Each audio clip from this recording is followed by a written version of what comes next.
spells, Fireball, Fairy Fire, Burning Hands, that sort of thing. That's about it. And then I need to decide if I want +1 armor or a +1 main weapon. Yes. Yes, both. Weapon. Well, if you go armor, that means you're expecting to get hit. If you go weapon, you're hoping to kill them before they hit you. Yeah, and also, well, normal armor can protect you in any case, at least to a point. But if you don't have a +1 weapon, at least, there's stuff that you're not going to be able to hit at all. That's good. That's right true. there. Yeah, I'm going to go big. with +1 spear then. Okay, and catch up on what you missed last week. Anna pretty much is playing the same character, just changed classes over to a rogue. Varus stayed the same. Galador, you want to tell him about you? Yeah, I am Orum's brother, which you have not met because you're also a new character. And so you wouldn't notice that, half elf or elf, full elf, high elf, illusionist wizard. I had fancy robes. I'm a fancy kind of guy. But yeah. Oh, and I'll probably be playing a lot of tricks on people with illusions. Not in dungeons, but maybe just elsewhere where it doesn't matter. And Cassiv? Yeah, I'm a distant relative of Damon. He called me in for some help because he's too preoccupied figuring out ways of screwing with the bar owner down the street. So he asked me to come in to give a hand. So I'm just a devotion paladin who's coming back from an adventure up in Icewind Dale. I'm a tiefling too. No distinguishing marks of what god he may worship or if he worships any. Something may show up later on the show. Where does this adventure take place? What city? This is we're Waterdeep. Still in Waterdeep. I'm from Waterdeep. We're underground. We're in the Undermountain. We're basically still on the same campaign. We just tag teamed in new characters. Exactly. All right, I'll be from Waterdeep. And then I had one more question. I need a ruling on the use of a spear with Polearm Master in single-handed mode. Can I still do the butt strike or not? Butt strike. Or as it says in the book, the other end of the weapon. I have no idea. Just say yes. You know what? I realize that I run adventures. I very seldom ever play. I hardly make up characters, and I realize that I am the easiest GM to take advantage of. But, on the flip side, I want everyone to have fun, so I'm more of a yes, you can do that guy. I'm just going to become more deadly to make up for being nice. Yes, you can do that. Okay. Yeah, because it's kind of short. I spin it around. All right. Yeah, that's not a problem at all. Okay. Well, then that makes it so I can jump up with my... Okay. All right. I was having a conversation with another guy earlier about how to rein in your players in Pathfinder to keep them from breaking the module, and the people that multiclass just to get the 1 feat, and that 1 feat makes them so much more deadly at 5th level in another class, and Oh, I know that one well. I am the Wizard and Planet Friday. I actually have a spell, the meta magic feat that allows me to daze everything in a round if they fail to save, and with my fireball for 3 rounds, so they can't do any.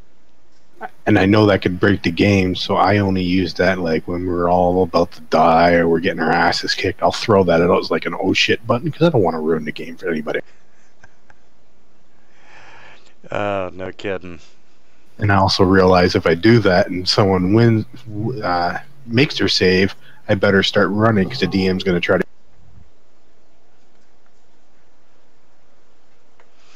So, pretty much, you return back after the haunted house adventure back to the bar. The bar's been profitable in your absence. You got some gold from it. You were approached by this priestess from Chult, who is pretty much paying platinum pieces for magic items. And I'll share the quest with you. But, you know, she's playing 10 platinum pieces for common magic and up to 5,000 for very rare magic items.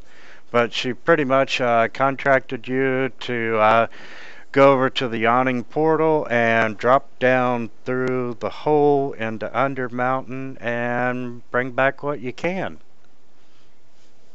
Like we'll want to give her the very rare ones. Haha. And one of the first things we found when we were down there, I think it was Anna, written in blood behind an old shield, was beyond the pillars of Fort Frost, the Mad Mage Whites cast spells behind a magic. And they ventured down a little bit more into this room that had a lot of pillars in it, and they fought and defeated two bugbears. And from there, they proceeded west and are now in this long hallway that's got niches cut into the walls that have mirrors. And they have, through the use of detect magic, they have identified 5 mirrors that have magical properties. I think you all just did 2 of... Yeah, they did all 3, the first 3 mirrors here in the corridor. Yeah, we found a bronze mask in the one by Anna, if I remember correctly. Yeah, the mirrors are just an illusion, and there's hidden shelving behind it, and 2 of them are empty, and the third one they found a bronze mask. Okay. I'll put light on my spear tip. Yeah, you'd be the only one about dark vision. I'm gonna summon my familiar.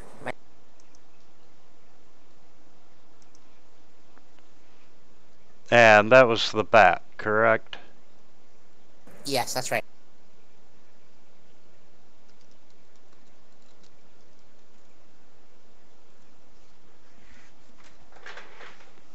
And let me make a note before we get started.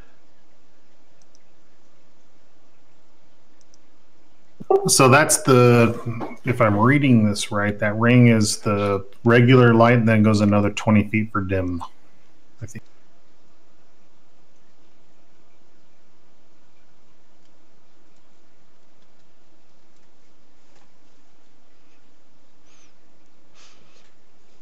And this is your typical dungeon, you know, stone walls and so forth, stone pillars. And it is completely black down here. So pretty much you're going to need light through the majority of this adventure.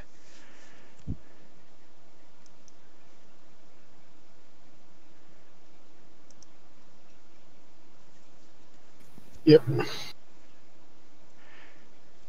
Okay. Good thing light's a cantrip. No kidding. And there's 2 of us that can cast. Anna has retrieved this bronze mask from behind the third mirror. What is that fire thing? They found a burnout torch in the middle of the hallway, and Okay. they used it to poke the mirror. Head on. Oh, we really haven't gone that far. Okay, so we came from the room with the circle in it? Yes. Okay.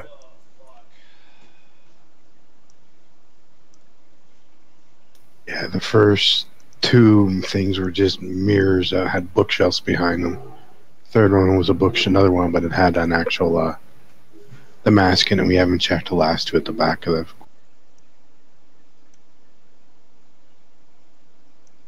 Bear with me. I don't know the history of this thing, so this is all just raw dungeon for me. A long time ago, a wizard set up at the shadow of Mount Waterdeep. He built his wizard's tower, and this was 1,000 years ago. And over time, he neglected it. He made his tower kind of like the sunken citadel, may have sunk into the ground some. The top half was destroyed. There's all sorts of tunnels, and under mountain they are populated with everything from bandits to the Xanathar Guild and Zentaurum guards and the whole 9 yards. In the past, as Waterdeep actually become a town, they would throw their criminals down there as punishment. And most of the time, you never heard from the criminals again. Fast forward to recent history, and a gentleman by the name of Doran went down and explored the tunnels, and he come back with these outlandish tales of what he had encountered, and just riches and riches. And he ended up buying the land, and he built a bar over top of the hole to get down to Undermountain, and the name of the bar is the Yawning Portal. And he makes money by lowering adventurers down into the well and pulling them back up if they survive. It's a gold piece per person per trip.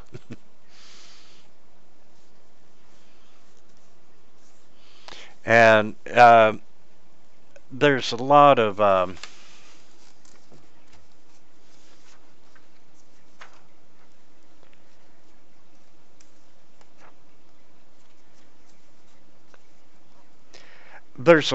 rumor, there's a lot of conjecture about, what all is in Undermountain, but pretty much you can encounter anything from a bugbear to, rumor has it, devils and demons, creatures from other planes.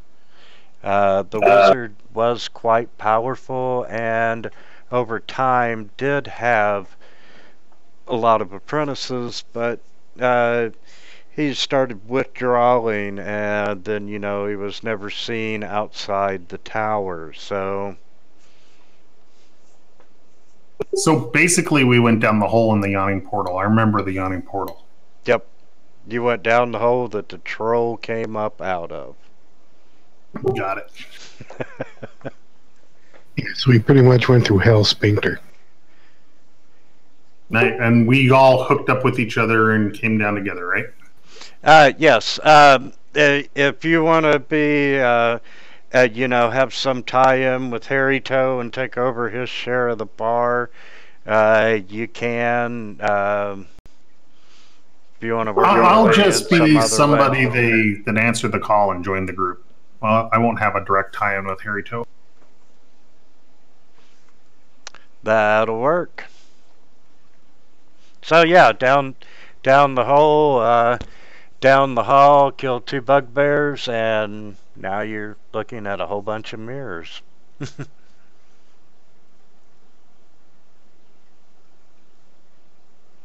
On, Miss Anna, lead us on. All right, I will. I'm gonna do what I was doing before. Use my mage hand to check behind the mirrors, see if there's any traps. Like, Okay, you're gonna be up at these mirrors now, the ones at the end of the hall. right, yeah. So yeah, I'm just gonna be using the torch like I did, you know, last.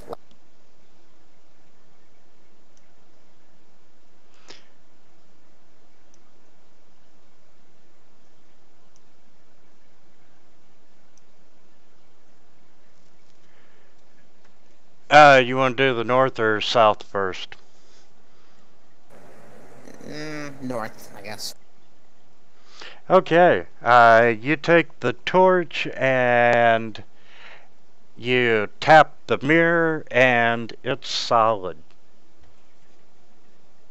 Okay, and then I'll go check the south one then. Okay, coming down to the south one, you do the same thing. Yeah, and that one's also solid. Yes, it does appear to be solid. Now, from the detect magic spell,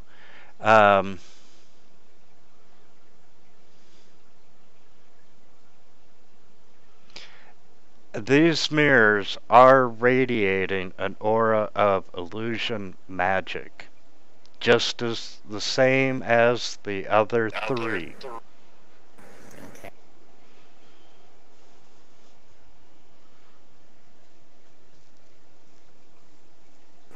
Anybody have an idea what's going on here?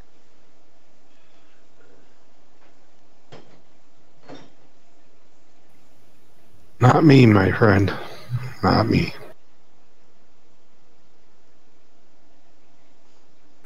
Alright, well.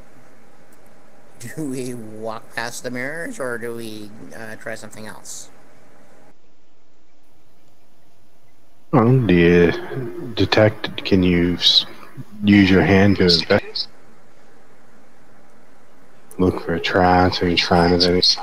Were there other mirrors in the other alcoves? I have an idea. I'm gonna. There is a mirror.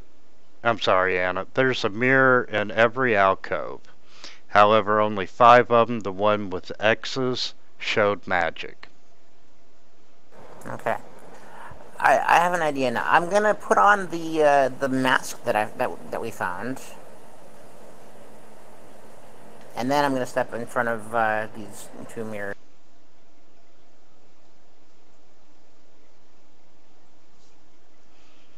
Okay. You put the mask on and you step in front of the mirror and you're looking at yourself with this bronze mask on.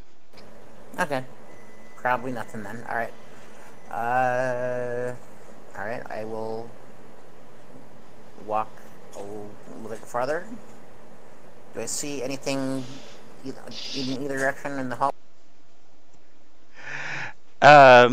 Okay. I'm going to, Avara, as you're moving up, and as Anna goes past the mirrors, you see like a shadow come out of each mirror, and it looks like Anna.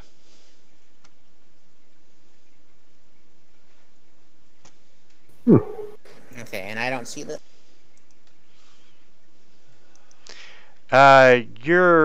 I'm figuring you would be looking to the west. Yeah, you're right. So I wouldn't see it. And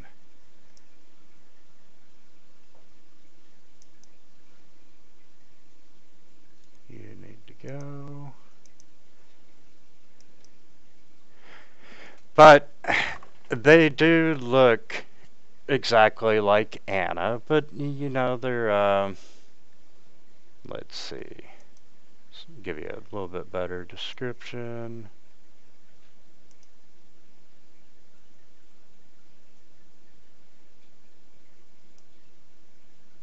I'm sorry. They are dark exaggerations of Anna's. It looks like Anna's shadow.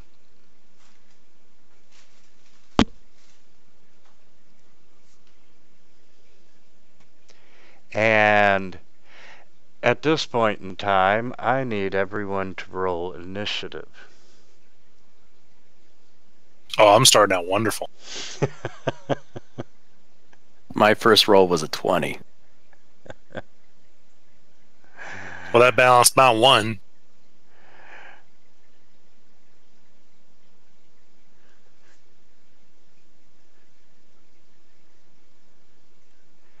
All right. I gotta change my dice to a more illusion-y color. I don't get to say this often, but Cassiv, you're up first. No, especially since I have no bonus to my roll.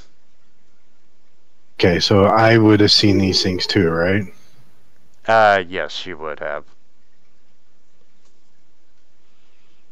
Well, not knowing exactly what they were, but seeing them come up behind Anna, I'm gonna attack the one. Yeah, I would say everyone except Galador. He's probably looking in a mirror since he's in the alcove. And I'll say there's some type of weird shadow things here that kind of look like Anna. And watch out. Okay. Whoops, did that hit it? I had it targeted. Apparently not.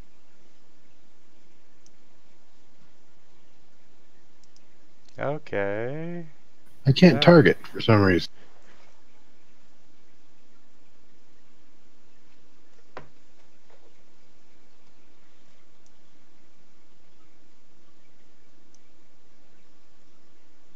Okay, that's weird.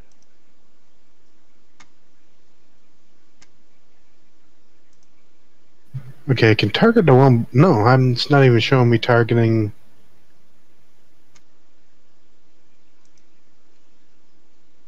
Maybe there's a disconnect between my character and the token on the battle combat chart? Or are they on another level? I can target them. Okay, then there may be a disconnect, and let's see. Oh, it's showing targeted, but I don't think it's actually targeted. And we'll put Cassiv back. Yeah, it's showing targeting on the map, but it's not actually targeting in the combat tracker.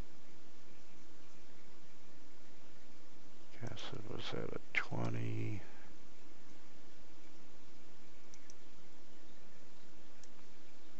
And there you are on the map. Try it now.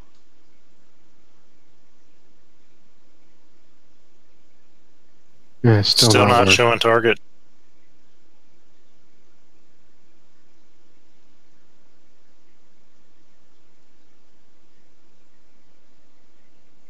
You want me to try disconnecting and reconnect? It's not just you, though, because I can't target them either. And I can't even drop on them.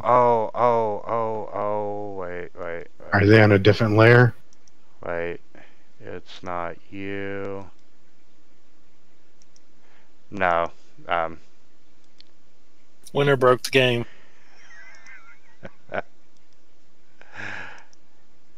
Yep, no Bob's. Run now.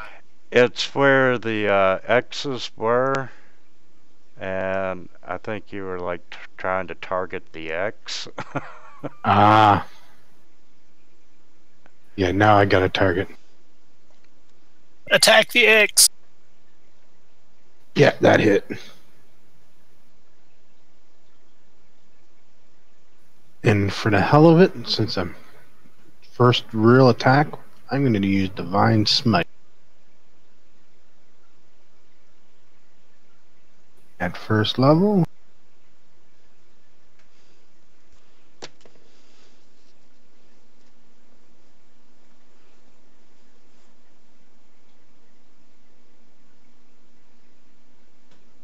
He went sploosh. And now for my second attack, I'll attack the one down.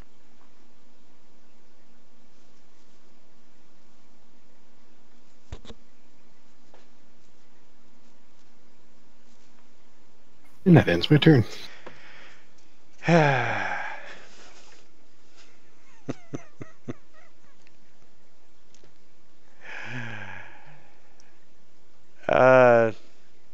Nilphanus?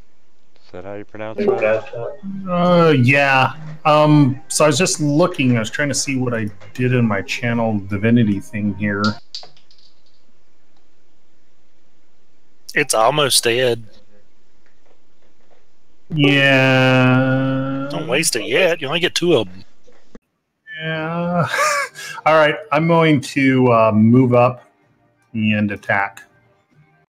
Which one's? Oh, the ones that duplicate 11's dead. Yeah. Yeah, one of them is dead.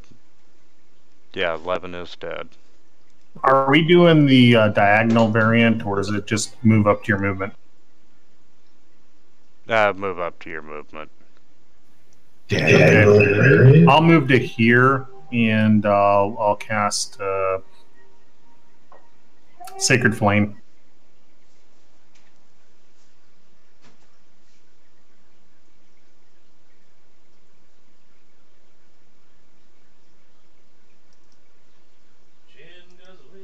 So is Sacred Flame an attack, or does he just make a save?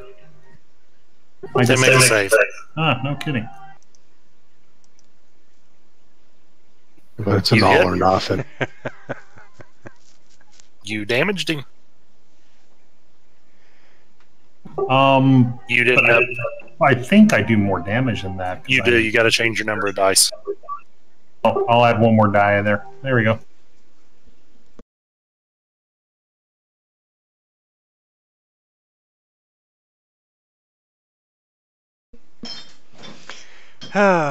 Unfortunately, they didn't get to go first.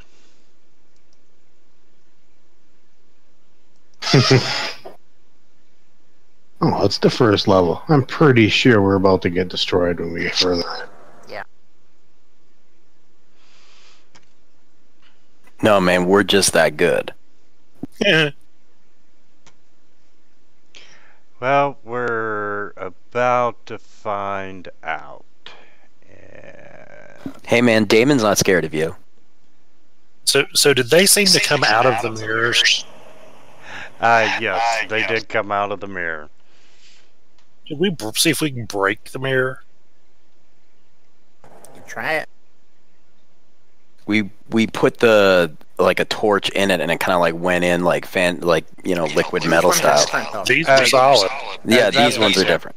Yeah, on the first 3, the torch went in, but yeah, you're more than welcome to swing and hit something. Not my turn yet. Yeah, he's dead, so yeah, we're out of combat now.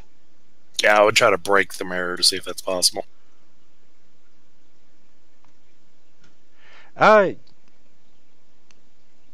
Yeah, roll your damage. Wait, Wait. I was just gonna say, these are magic items. We could have taken them and got money for them. Does it look like they'll come off?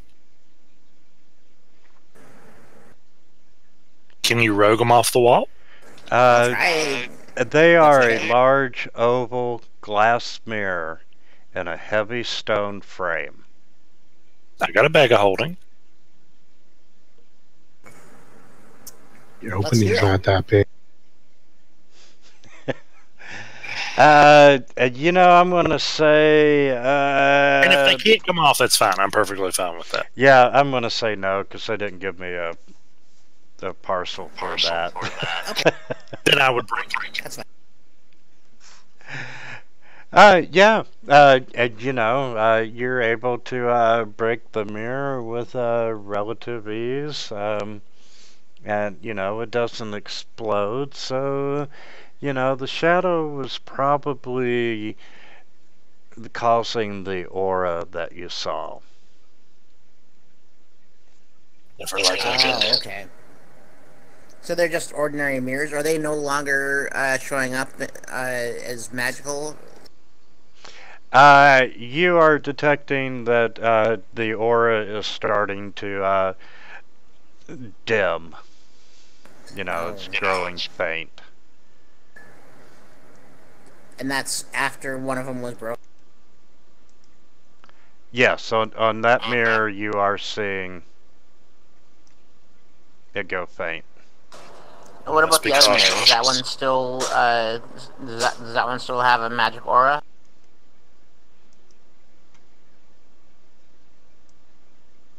I'm sorry, Anna. I was trying to do two things at once. Sorry. Once you destroyed the shadows, the auras are starting to fade. And, you know, you're just seeing the leftover residual. Okay, okay.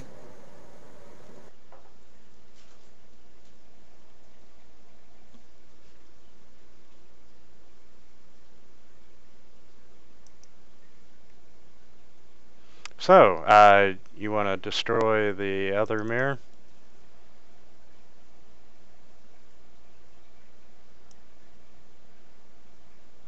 Sure, since I came out of both. Better safe than sorry. We should have just put the two mirrors right next to each other, like facing each other. If we could have moved them. Anything comes out, it just goes into the other one.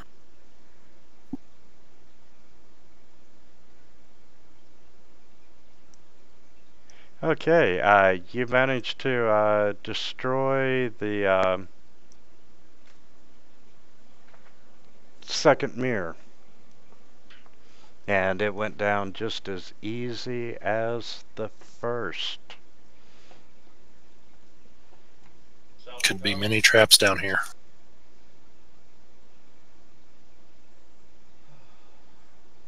Lead on, Anna. Let's see what else is here. And before you do that, I'll use this nifty little plug-in. Can I get you all to make a perception check?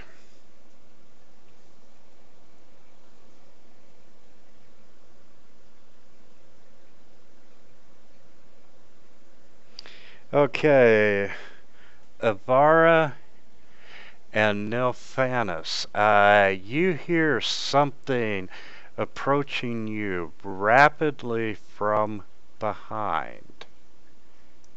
Something comes. I yell to the rear and I flip around to face what's coming.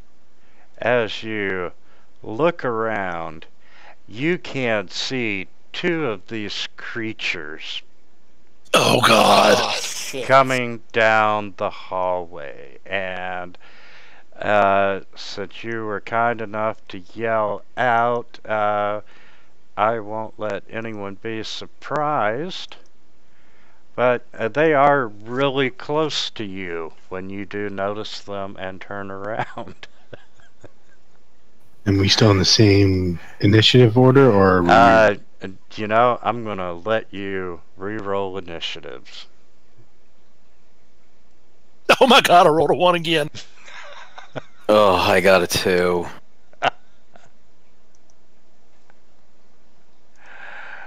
It's going to be one of those nights.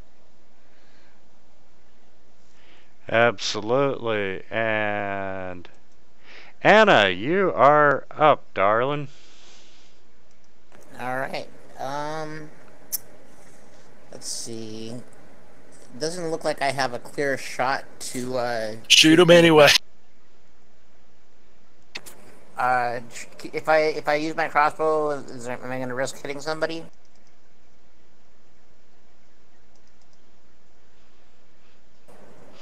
I know at one point in time I had a ruling for this. Flip a coin. If one person is in front of you, it's -2. If two people are in front of you, it's -5. Anything more than 2 is going to be full cover. Okay. So I probably Go for the one on the north. Yeah, if I get that one, it'd be what, -1 or -2? -2. Okay. What if I use a let's see. Oh, I've got I don't know what if sleep would work on these things or not.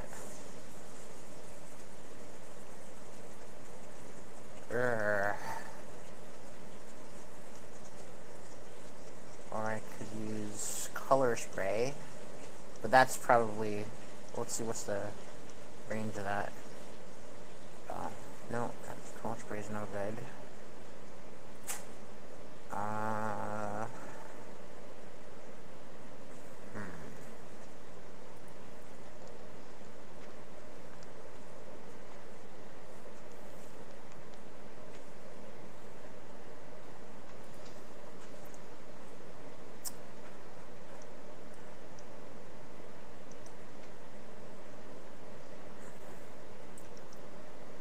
I guess I'll just use. I'll guess I'll just use my crossbow and shoot at the one on the north.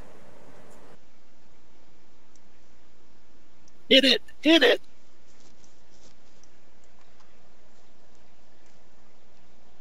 And I'm going to slide you up to the square in the north. Okay.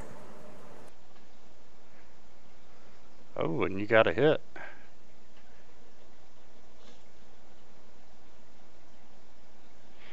And you can see that it didn't do as much damage as you thought it was going to do. Okay.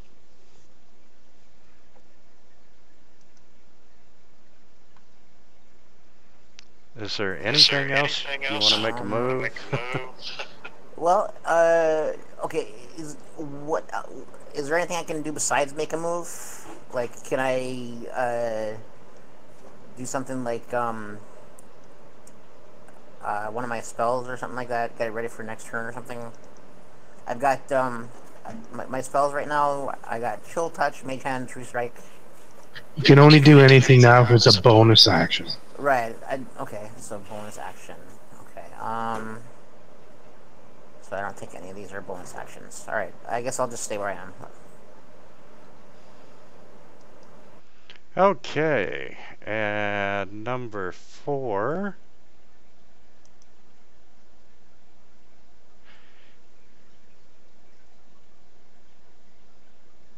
Anyone within that circle gets a +4 to their. Oh wait. Yeah, a +4 to their saves. Sweet. The blue circle. Okay. That's everybody.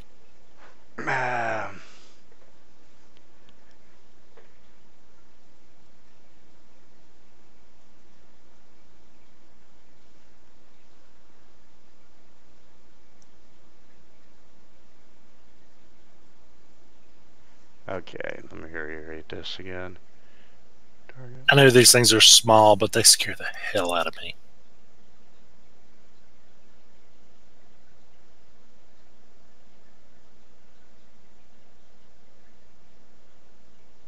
Any of those psychic stuff and behold in the mind flayers and all, they're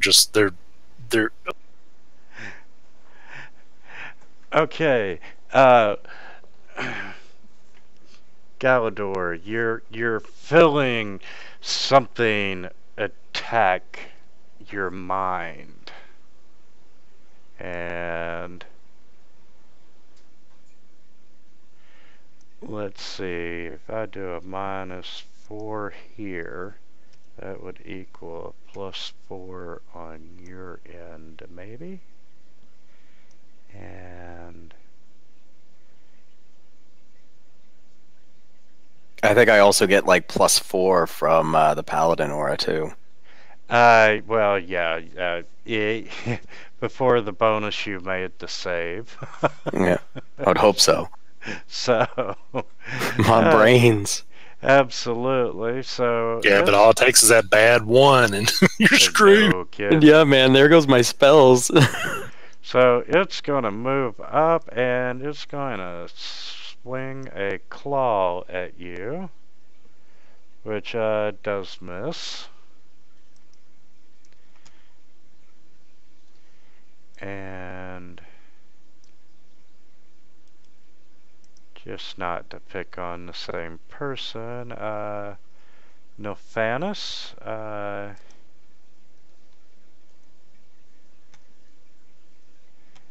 yeah. If I'm trying to determine what's a burning hands cone look like from here, would it go forward 1 square and then branch out to the 15, or does it go forward 2 and then branch? My big question is, would I burn Galador? Give me just a second, and Or I can yeah, Nophanis, you feel something attacking your brain as well.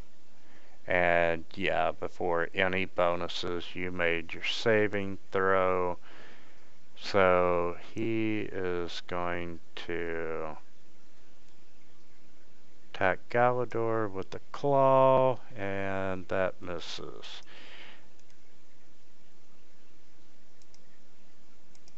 I am so squishy and I survived that. I don't know how.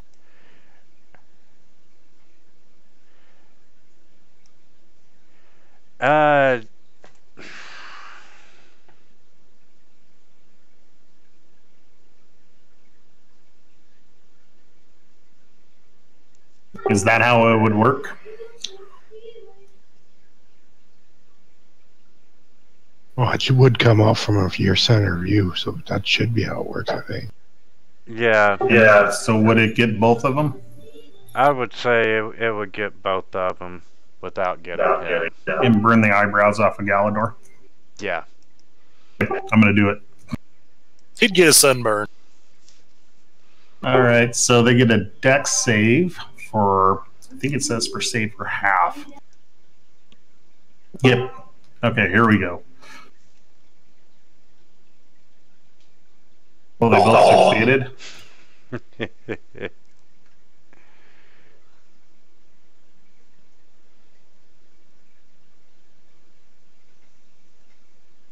All right, and then as my free action, I'm going to swing my shield into place from my. Okay. Okay, and then I'm done.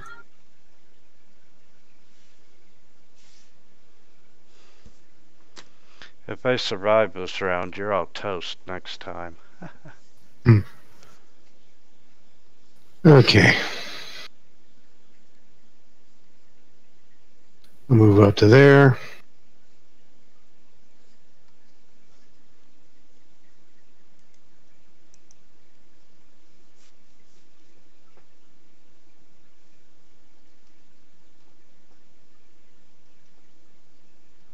That moves with me. I'm going to attack number 7. Went in front of me. Go and feel divine justice, you weird ass creature. Okay, I'm going to do a first level divine smite on it.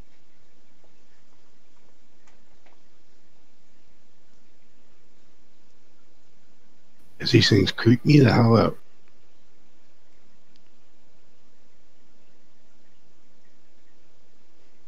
And then I'll attack the other one.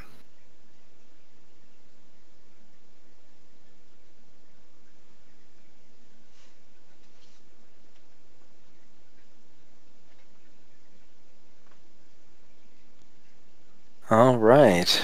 Well, I'm going to cast Frostbite.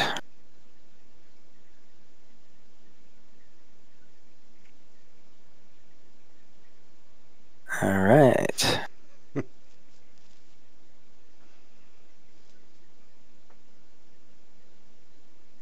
All right, and now that he has disadvantage on attack rolls from it, I am going to go here.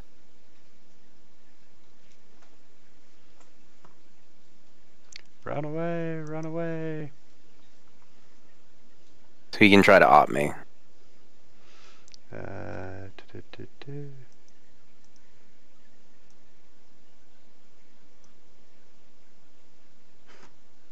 Nope. Excellent.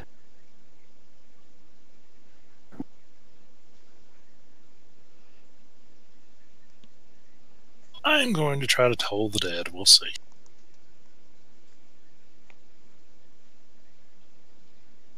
Well, phooey.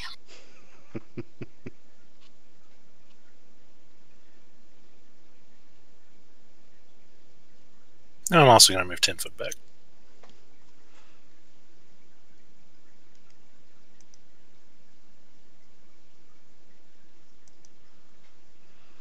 All right, Anna. Okay, so I'm gonna try my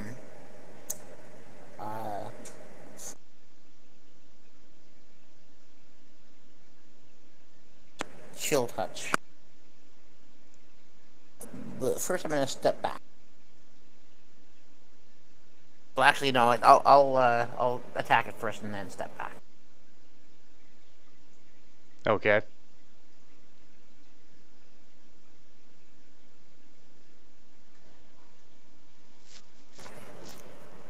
I thought I had to click it twice. Missed. Yeah, the first one missed. Okay, so can I do like more than a 5-foot step, or can I only do a 5-foot step back? Yeah, You have full movement. Okay, I'm gonna go right there. Yeah, there is no 5-foot step in 5e. You can attack and move. Oh, okay. You can take your. You can move, attack, and move again, even. Yep. My monk with 55 movement does that all the time. Okay. And, I wonder who I'm going to pick on this time. And Kessev, you fill your mind. And you have the... Oh yeah, it would be, yeah. You did the intellect one, yeah. So that is with your bonus, correct? Yeah, it's built in for that one because you can see the +4. -1. Okay. Well, it's me. Let's face it, rolling over 10 is a miracle for me. Is that got your +4 built in? Yeah. You can see right beside the save it says effect +4. Okay. So you got a -1? Yeah, I got a -1 to my intelligence. Hey, okay. Okay. Can I get you to roll 3d6, please? There you roll. And that is 12. And that is greater than your intelligence score. Oh, easily.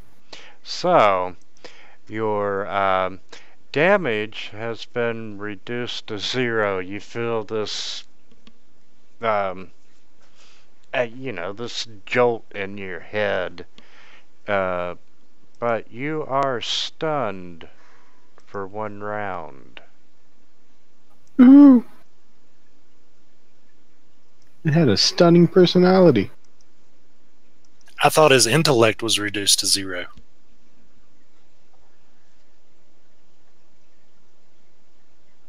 It says on a failure, roll 36, yada yada. If it exceeds the target's intelligence score, The score is reduced to 0, if memory serves. So he has an intellect of 0 right now. ooh. So he's basically unconscious. Pretty much. Just like he woke up this morning. Phew, glad you caught that. Well, I want it to be truthful. That's why these things scare me. I've ran into them in other campaigns. I say I throw up a wall and just cut them both off. So that would be intelligence minus 8. So I guess it's doing like psionics or something It ate your mind, in essence. from that far away. Yeah. Yum. That far away, it's right beside me. I know, did it like jump on his face like Alien or? It did psychic damage. Yeah, it's a sonic attack that basically Yep. devoured your brain. How do you heal that? So he would also take the 2d10 damage. Aw.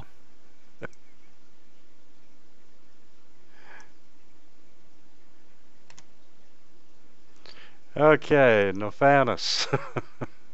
I'm gonna move forward and engage with my spear.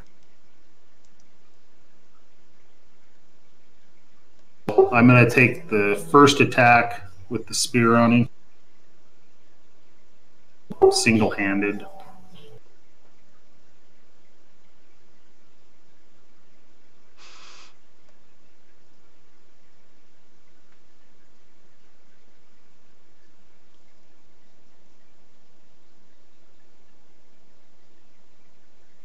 Oh, you know what? Do I need to put magical on there? Yeah. Is it comma magical? I think it's just magic. Well, it still have to be comma magic after whatever damage type you have. Yeah, comma piercing, magic. Comma magic.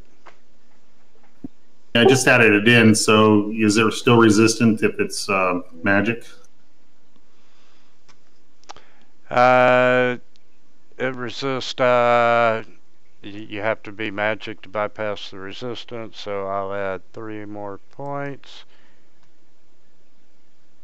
which would bring him dead. Okay. That was scary.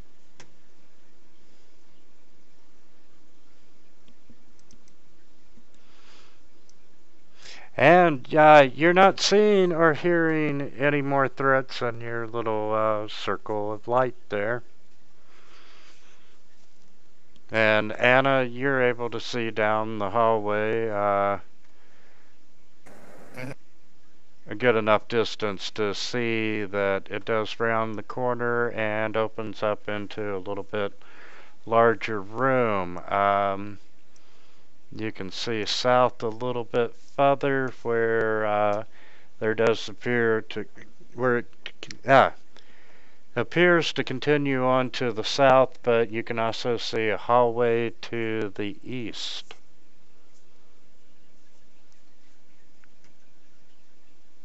Okay. So Kasov is still like unconscious on the floor, right? Oh, very much. All right. Well, I'll just magically make a blanket for him and just toss it on him with minor illusion. Just he's got a blanket. So how do you heal that kind of damage? I haven't had it happen before. Will lesser restoration do it? I would guess a restoration, but I don't know if lesser or not would do it. He will be stunned until well, I guess he's stunned permanently instead of unconscious until he gains at least 1 point of intelligence. And how does that happen? Because I have lesser restoration. If we have to do a greater restoration, that means going back to town for a cleric. Yeah. Does the lesser do it? Lesser.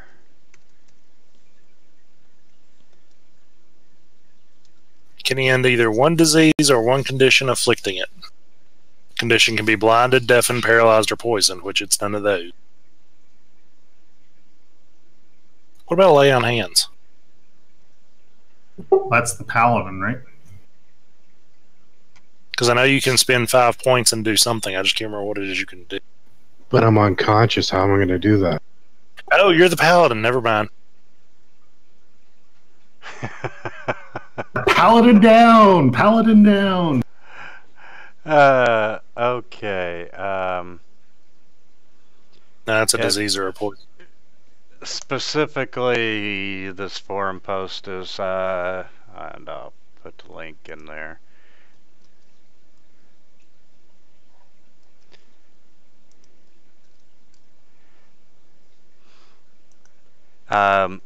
It's saying that greater restoration specifically removes reduction to ability scores. However, something like feeble mind, which reduces intelligence and charisma to 1, can be a workaround. Or heal or wish.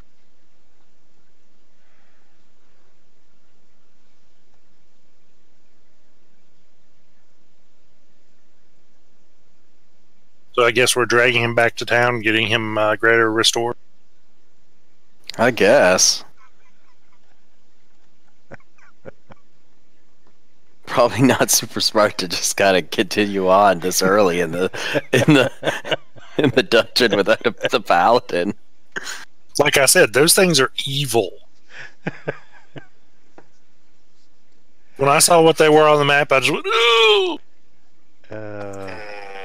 I just looked it up just for the hell of it, and I found something by it says, as the guy who wrote that ecology, apparently this was whoever wrote the thing, it says, you don't understand how intellect devourers work. They devour your intellect and melt into your brain, and then well, okay, it says, so ideally you can't recover lost intelligence because they would take over your body, but then it says it takes a long rest. So if the intellect devourer is killed, you can recover it with a long rest. So do we want to take a long rest in the middle of this hall, or try and drag him around and find? Well, I can handle it if we want to rest here in the hall. I'm fine with that. Why wouldn't we just drag him back to safety of the bar first and then come at it? Well, I mean, I can safely keep us here. It'd be kind of embarrassing to go back up to the bar so quickly with nothing to show for. Do you have the tiny hut? I have the tiny hut. Ooh, he's got the tiny hut. Okay. I mean, it sucks taking a rest this quick, but at the same time, having one of your people basically a statue doesn't help. Well, the tiny hut.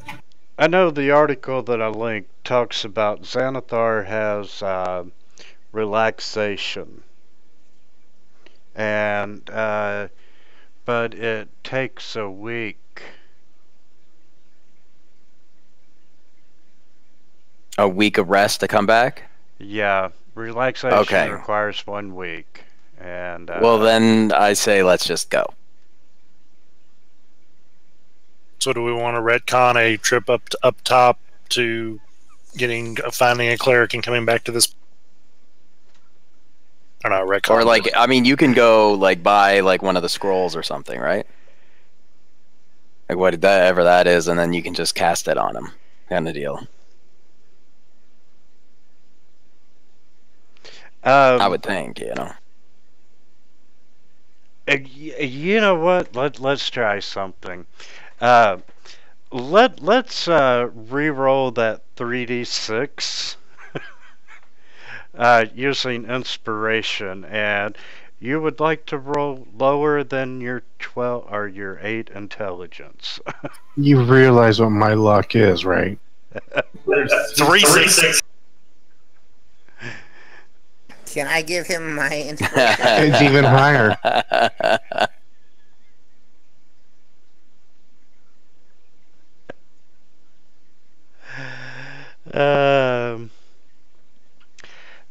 Okay.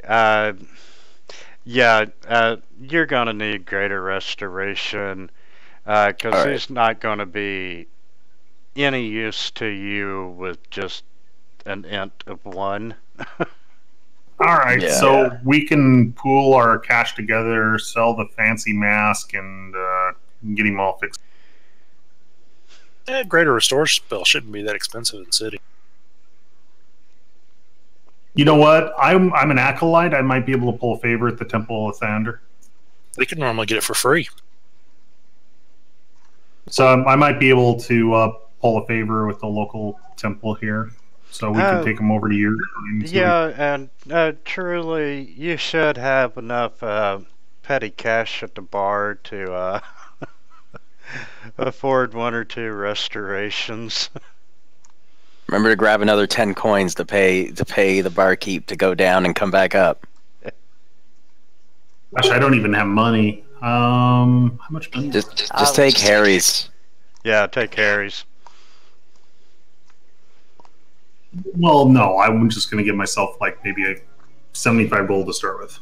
Well, the rest of us did, so you'd be missing it.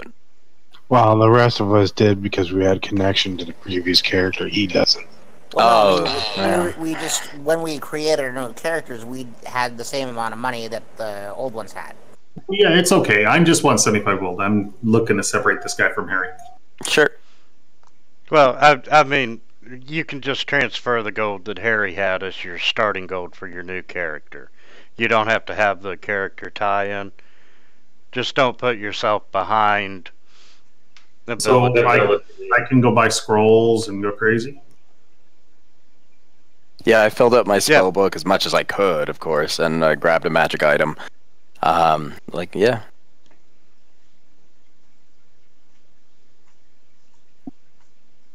You realize Harry has 9,086 gold pieces. Yeah, we all did. Like, we all had, like, a lot.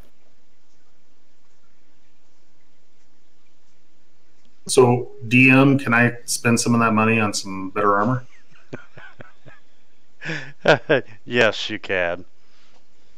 Just to assume, like, I bought +1 half plate. How much does that stuff cost? I think +1 weapon and armor is an extra 1,000 on top of whatever they are. Oh, is that it? Can I get a +1 shield too? Shield might be more expensive. I just know the +1 armor or the +1 weapon is 1,000 plus the starting cost. Here, I can look it up on DDO and see. So, your first trip into Undermountain, you know, one of you got your ass kicked. And, you know, you, even though you're having to drag him back to the well and get him pulled up, and everybody in the bar is laughing at you. You know. Yeah, overall, I go to the bar like all like upset too, but I'm also making illusionary like cartoon like, you know, dizzy effects, like those Looney Tunes cartoon dizzy effects, like stars and whatever, like swirling around Damon's head.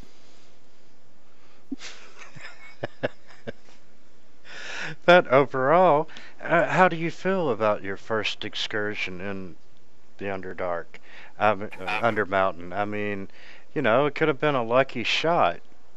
You know, you encountered 6 creatures and you defeated them with relative ease. Do you want to be cocky when you're at the bar? No.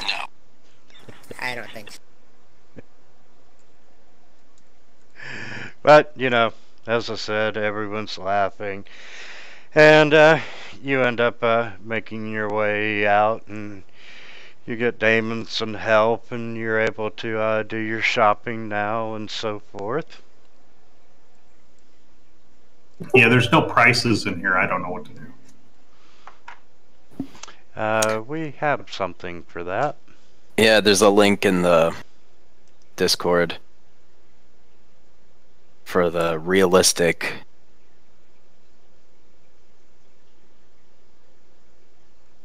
right above the picture with all the dice on the road. I'm gonna repaste it and pin it. Oh, there it is. Magic item prices.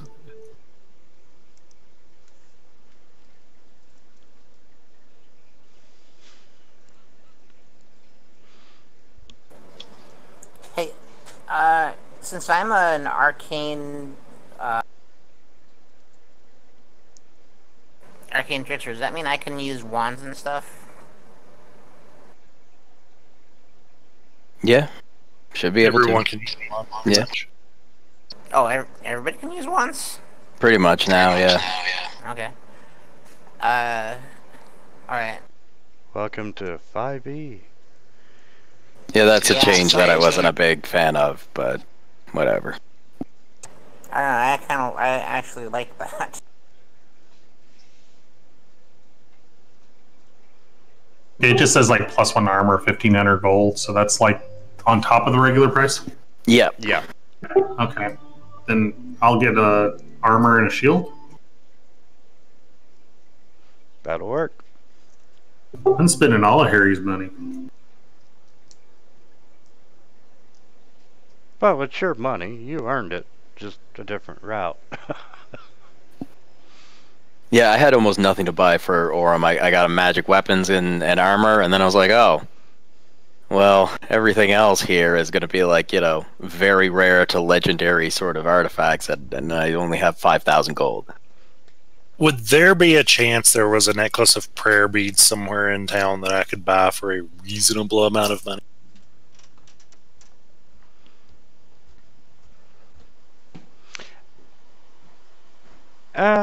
Yeah, I'll give it to you. Because one of the beads can do a greater restoration that you can cast. Like I say, it doesn't use up the beads. It resets every dawn. Yeah, it'll come in handy. That's what I was sort of thinking. Yeah, that sounds awesome. What would you say it would cost to have, say, 4 beads, 2 blesses, 2 cure wounds, and a greater restore?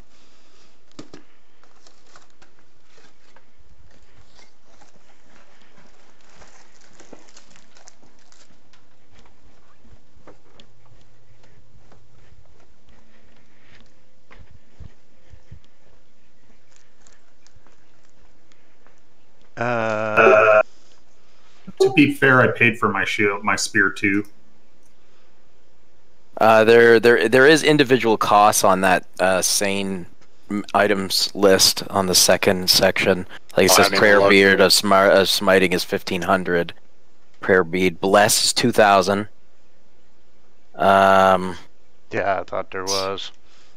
Yeah, prayer bead curing is 4,000. Holy cow. I'm gonna get a wand of fireball, or I mean a wand of magic missiles. Can I spend the extra money and get the half plate +2? They don't have the greater restore from the looks of it. Yeah, I didn't see it, Yeah, you sure but can. I could have missed it. That list says that it costs 8,000 gold, so that'll bring me down to like 2,400. How do I add that to my character sheet? Give me a second and I'll see if you're buying a wand of magic missiles, right? Yeah.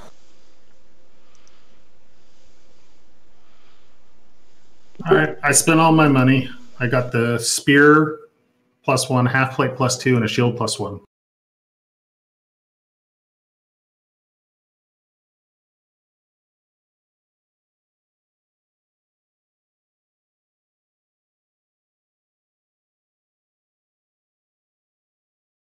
And a partridge in a pear tree.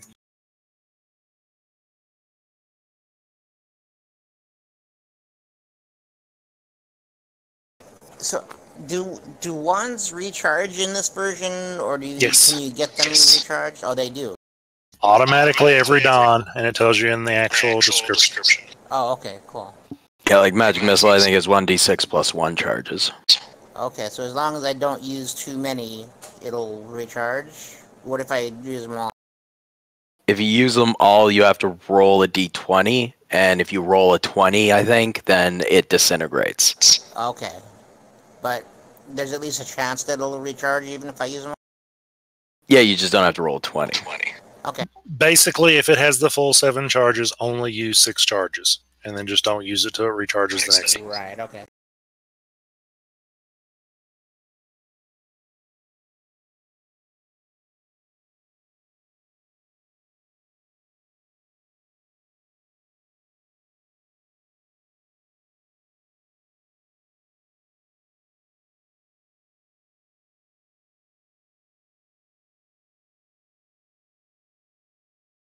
Now, how do I add the magic missile thing to my attack?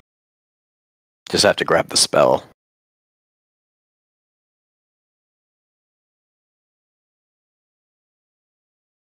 Wow, 8,000 for wand of magic missile.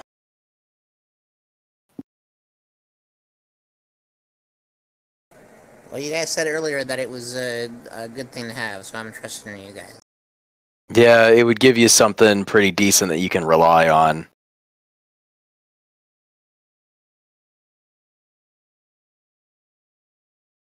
I'm sorry, I was muted. Anna, if you'll add the spell to your character sheet.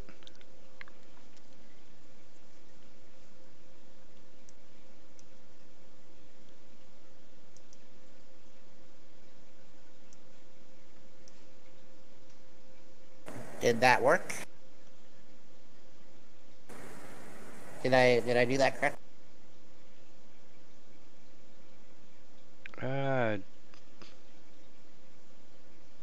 Yeah, there it is.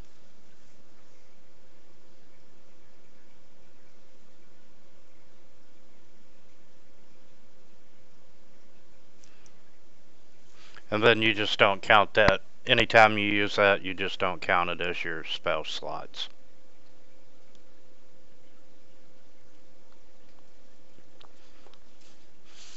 Okay, Cassia, you're back to normal, rested. Any shopping or changes you'd like to do before you re-enter? I'm good. Are there any scrolls of any specific spells we should pick up? Something for emergency? Yeah, if I can get the necklace of prayer beads for under about 4,500, then I'll do that.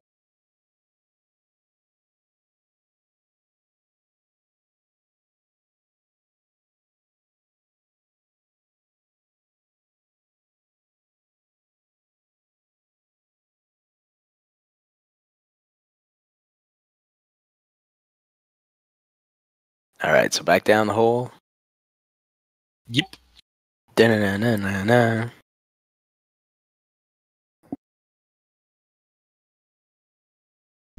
Were you putting together the necklace of prayer beads, or? Well, I'll happily do it. Like I said, I just don't know how much it would be and if I could afford it. Because if I can't afford it, then there's no reason.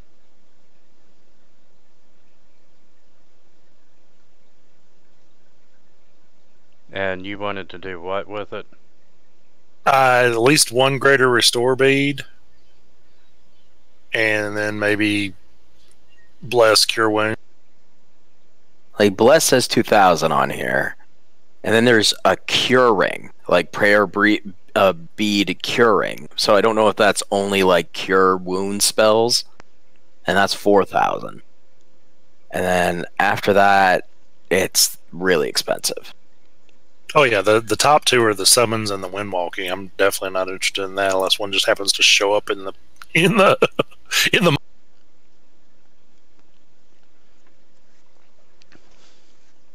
There's favor, and that's like 32,000.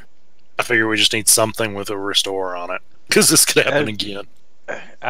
I'm not seeing a restore prayer bead on the list, so I'm thinking. Yeah, I don't see it on the price guide.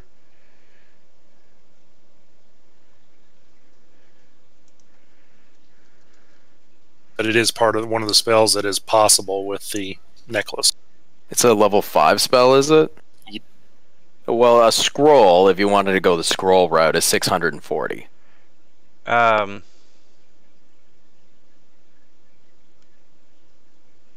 according to this internet site, favor and restoration. No. That's random.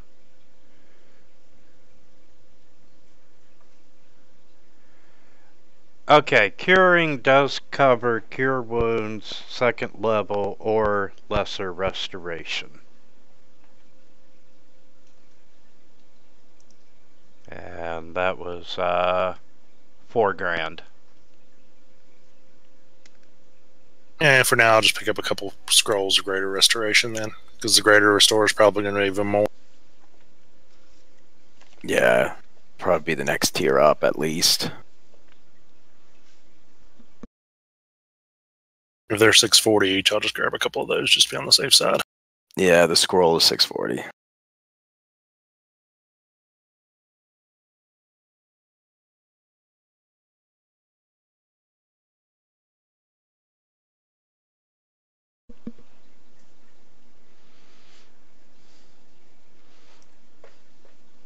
Okay, I feel like a super tank now. You might need it.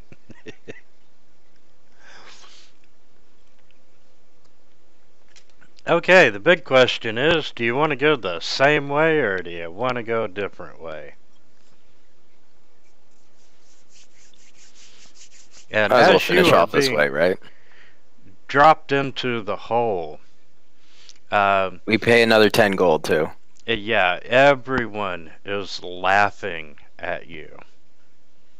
Everyone has heard the story of, you know, how you had to drag your comrade back up and how the big bad paladin returned on his shield.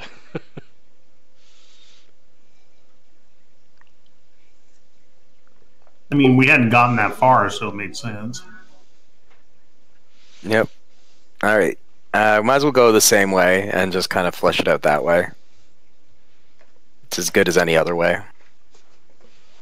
And that saves me from having to move shit around on the map. Since Anna's already up that way, do we want to head up that way? And I am going to pass out the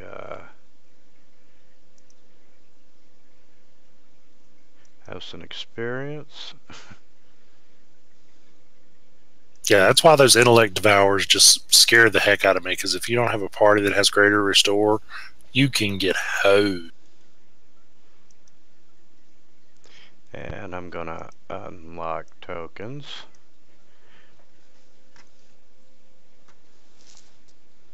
Take 2. So, north or south? Anna's already going north, so let's see what's that direction.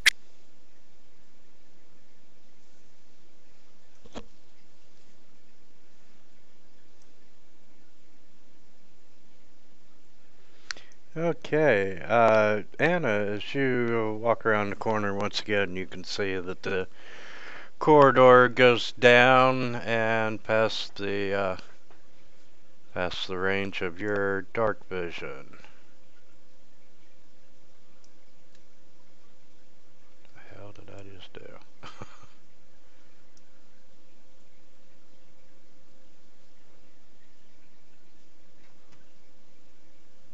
You with us, Anna?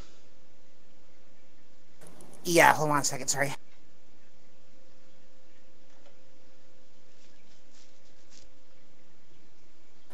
No, it doesn't need to be plugged in under there. Okay, sorry about that. Hold on. Yes, it does.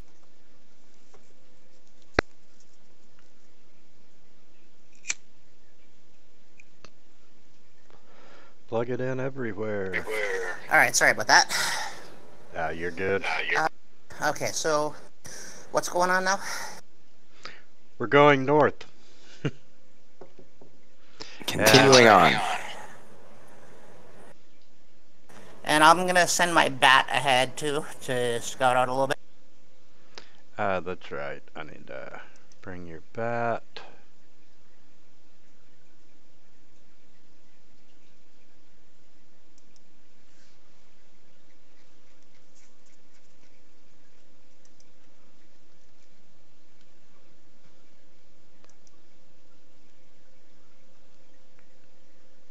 I sling my shield back on my back.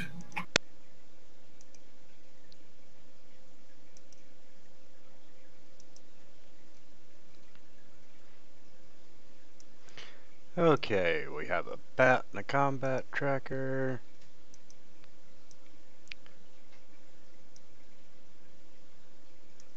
Okay, your bat flies down and a blind sight 60 feet. And, you know, he alerts you to no danger down at the end of the hall. Cool. I'll keep going then. And as you move down the hall, you can see more. And you can see a few burned torch stubs and discarded potion bottles. And, you know, it looks like it's just that adventurers stop here from time to time, you know, perhaps to rest or, you know, even heal. It's an easily defended area, but the room is, you know, otherwise empty. Okay. Should we search for secret rooms or anything like that? Yeah, I mean, if you want to. We can Never find know out. if some party member or something might have stashed something here, meaning to come back for it, and just got himself killed. We can poke around. What would we roll for that? Investigation, I would guess. Okay. Investigation, perception, whichever one you're better at. And you're not, as you're searching the room, you're not seeing any signs of secret doors or finding any kind of treasure that's worth anything. It's mainly just torches and empty potion bottles. I have to remember this is here if we need to take a rest. Yeah, I guess we did rest, right? So we got our slots back. Oh, yes, you would have. As he laid there going, oil!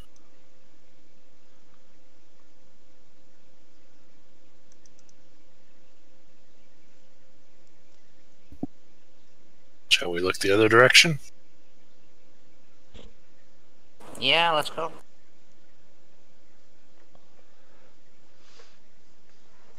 Okay, and as you start to head south, once again, you do see a corridor branching off to the east, and the corridor continues down into the darkness. Okay. And as you move further Send me your down, backpack. yeah, I'm giving up on this light shit. There you go. You got two corridors branching off to the east and a large stone door down at the end of the hall.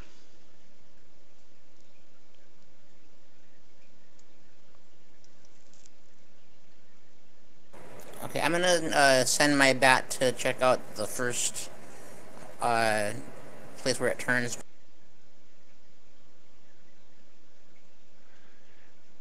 Okay, yeah, it returns and it's not signaling any danger.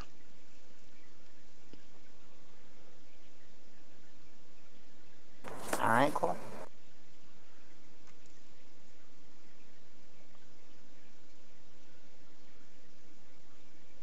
Yeah, what's the general order? Are the rogues up front, followed by the paladin? I was just moving ahead. Since he said there's no danger. Well, no, if you're a rogue, it makes sense you need to be up looking for traps. Yeah, I mean, I can go ahead and check for traps. But it would make more sense to have the fighters go first. Not really. Unless we actually suspect there's a trap. I mean, If we go first and we spring it by finding it. yeah. Okay, so I'll go ahead and check for traps while I'll keep an eye on you.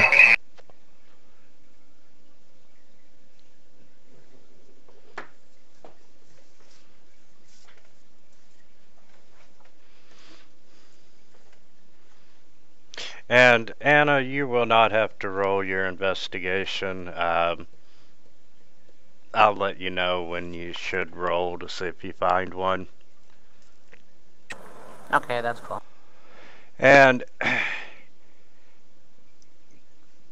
you encounter these two large stone doors. Okay. Should we see what's behind them or look through the rest of this hallway before we go? If you think they're safe to open. Check them for traps. Alright, I'll check the doors for traps then.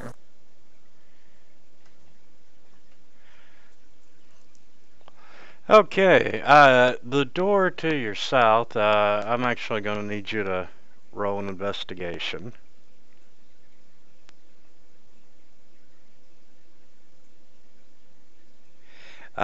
You are not detecting any traps. However,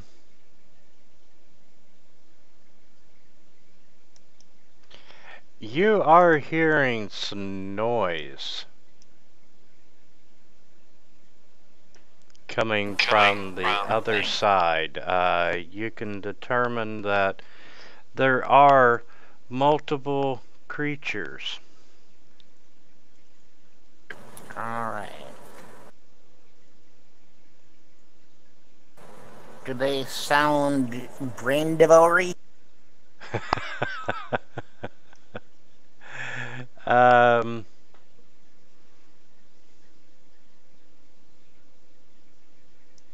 No, they do not sound brain devouring. Okay.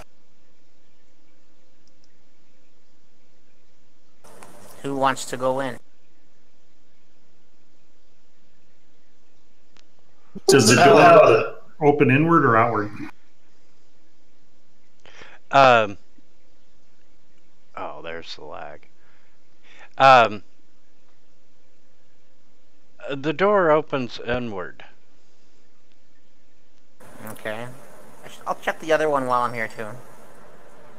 I'm gonna prepare my shield.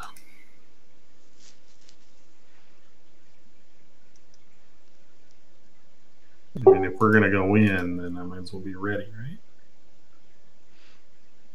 right? You are not detecting any noise that is coming from the other side of the second door. Okay, no noise and no traps either. No traps. Alright. Before we open it up, I want to prepare myself in case something comes out at us and take the dodge. Alright. Just as you open it, I'll, be ready to dodge out of the way of anything flying at me. I'll hold a sacred flame.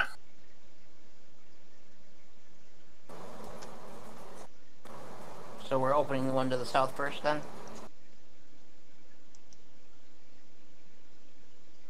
Might as well.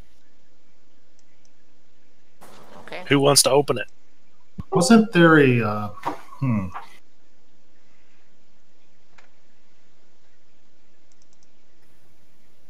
So there was determined there was no trap or anything on the door. Was it locked?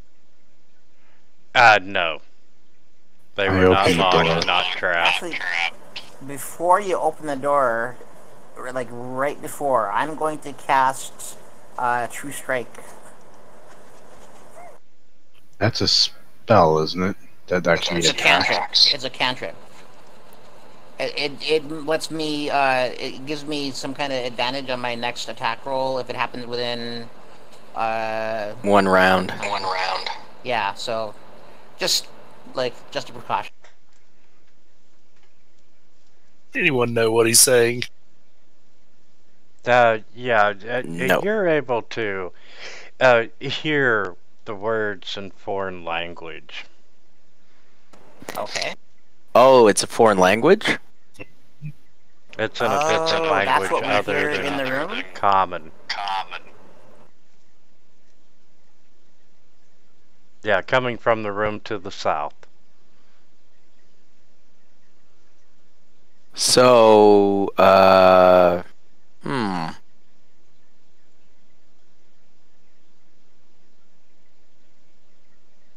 If you know the language, it'll just show up regular.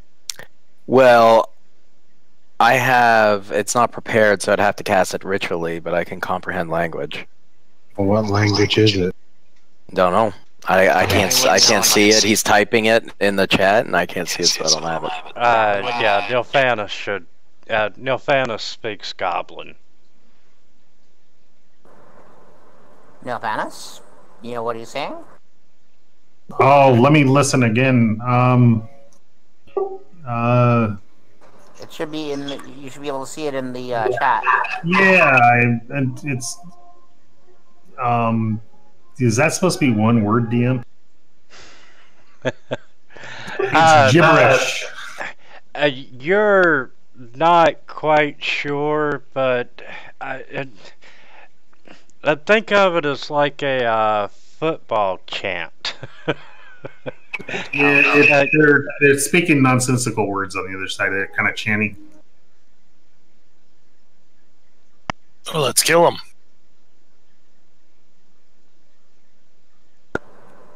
All right. But it sounds goblin. Yes, it is most indeed goblin. I haven't fought goblins in a while. Which door is it? The where the one with lots of noise? The south. Yeah, the south one. All right. I open the door. Oh, here we go. Okay. I don't know what you're expecting, but this probably was not it. As you open the door, you see 6 goblins, and they've turned a human skeleton into a marionette, and they're dangling it from ropes attached to the ceiling. And the goblins are chanting this Nimwraith, Nimwraith, Nimwraith as it bobs around. And you can see 2 halves of a cloven wooden shield lying in the northeast corner of the room. On seeing them defiling a body of a fallen human, I attack right away. Yeah, I guess it's initiative, huh? Let's make the initiative rolls, gentlemen. Hopefully we're surprising them. Yes, I am going to give you a surprise round.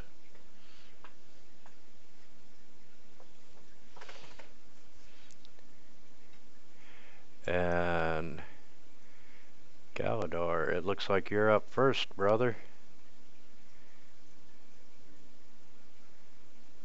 Okay, well.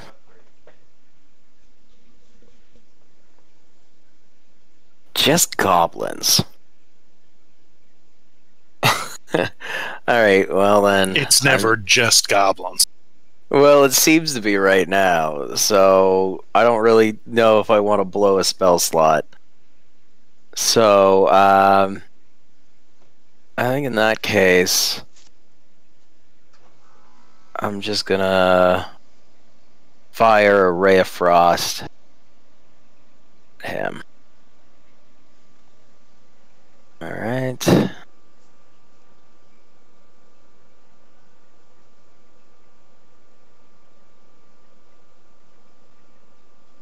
Alright.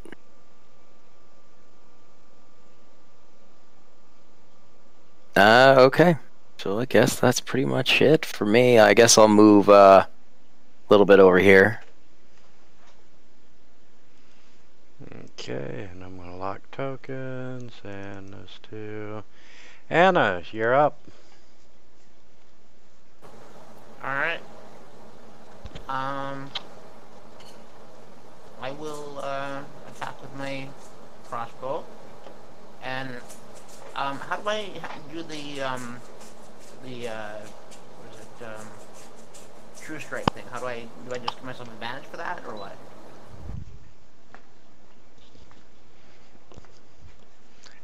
What are you trying to do again? Before they open the door, I cast true strike on myself to give me. I guess it gives me advantage. So do I just click on the advantage button? No, you already have the spell on you, so when you go to attack, it will roll up. Well, I'm not sure if I did that properly. Anna, if you look under your spells for True Strike, you're going to see that little magnifying glass over by the... I got it. And if you click it, it'll show the effect button, and just drag the effect and either drop it on yourself on the combat tracker or your token. It's already on there. Oh, it is? Oh. Did I already do it? I don't know where the -1 came from, but it's already on there.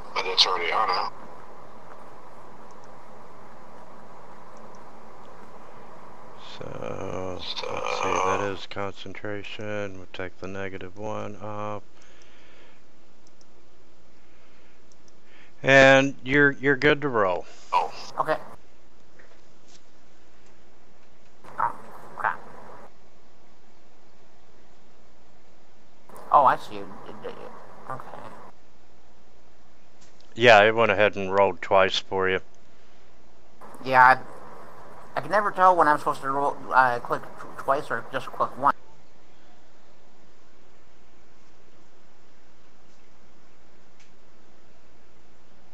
And Goblin 7 is dead.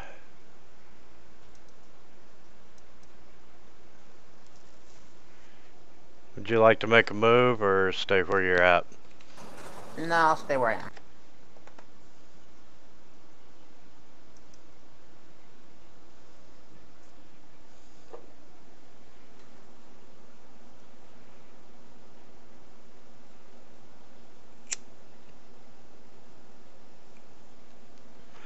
Vara, you're up. I'll target the guy right in front of the door. And try to Sacred Flame him. And he succeeds.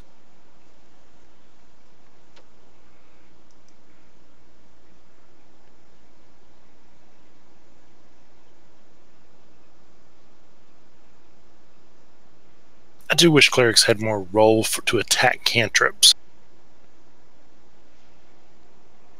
Yeah, that would be nice.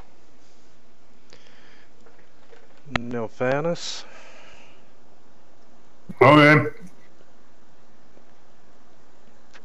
Go give him hell.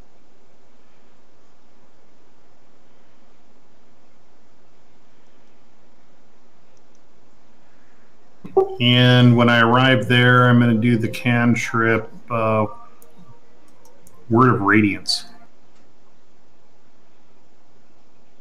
Oh, nice. So you can bring radiance erupts from you. Each creature of your choice within 5 feet will take up to 2d6 if they fail a Constitution save. Oh, very nice. So I'll go with those, and then I'll hit them with a con save. Yep.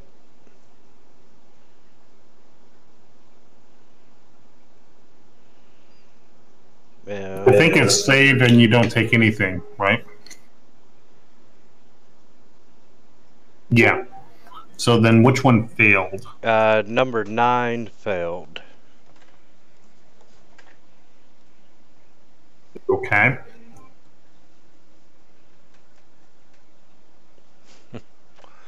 Big time. Oh, I didn't mean to kill those all. Get 8 and 13 fixed, sorry.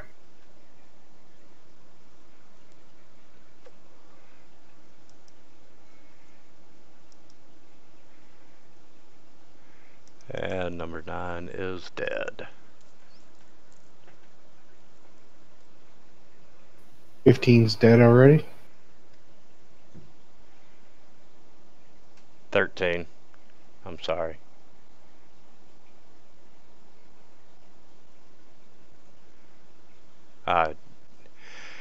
Yeah, he's dead. No, 15's not. Sorry. Yeah, I was trying to figure out because he has his dots gray saying dead. Which one's saying dead? 15 is, yeah, because he was the one I killed. Yeah. 15 Okay. was a very easy kill. I think 13's supposed to be 2.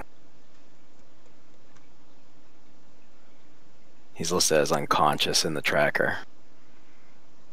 Oh, that's Yeah, that was the mistake kills that thing. 8 Dead. and 13 are not Oh, okay. unconscious. I got you because it was a cantrip, so no damage. Gotcha. First I'll attack 13.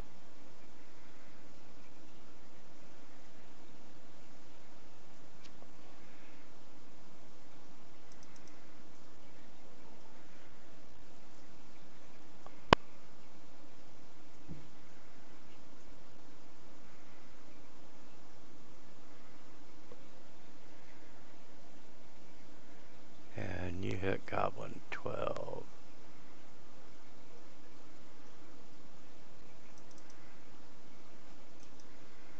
Do you want your bat to do anything, Anna? No, not right now. I'll just have it hang around in the shadow.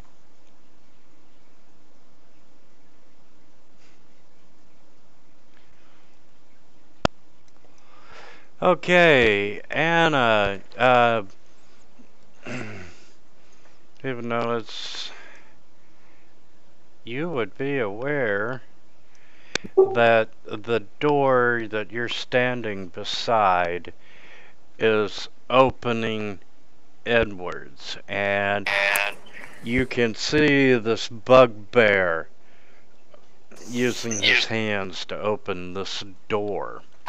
Okay. I knew we should have checked the inside this one. And Alright. he's going to try and poke at you. Let me Okay. unmask. As soon as I see that, can I yell bugbear as a free action?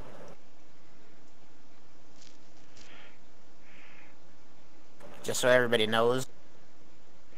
Yeah, I'll give that to you. And Galador would, you know, he's close enough that he would have heard it as well. But he tries to poke at you with a javelin. Okay. And I'm going to put you in a legit square and move the bugbear up. And he does manage to hit you, and you take some light damage. And Galador, you would be aware of the bugbear behind you. Oh boy. Hmm.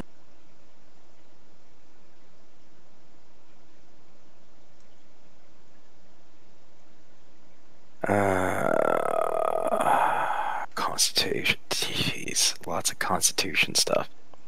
Hmm.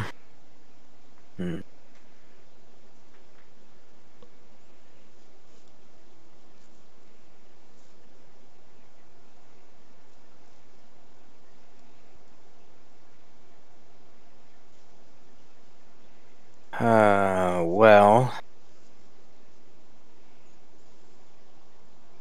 I'm gonna try to frostbite him.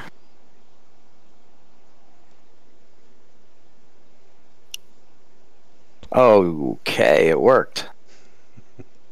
Now I kind of wish I tried Ray Sickness. Alright. But he is also disadvantage. And I'm gonna run back.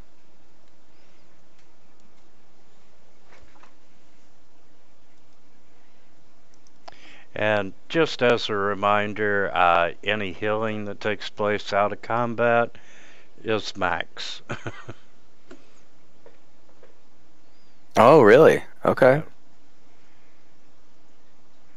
Wait, or is that my Pathfinder game? I'll look that up here in just a second. I forget we have hit dice and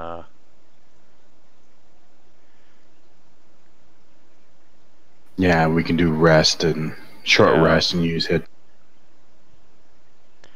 So all my bandages will do 16 hit points. Yeah, I'm really thinking that's my my Pathfinder game. I'll look at my house rule here in a minute. And let's see, goblin number 8.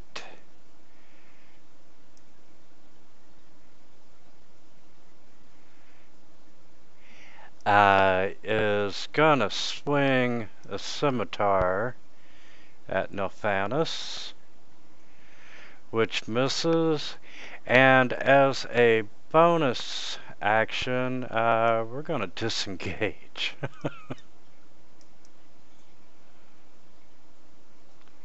And they get 30 feet.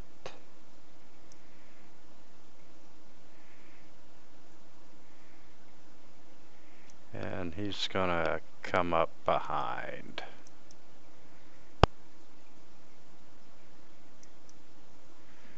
Okay, Anna, you have a bugbear right beside you. Right. Okay, I'm gonna use my chill touch cantrip.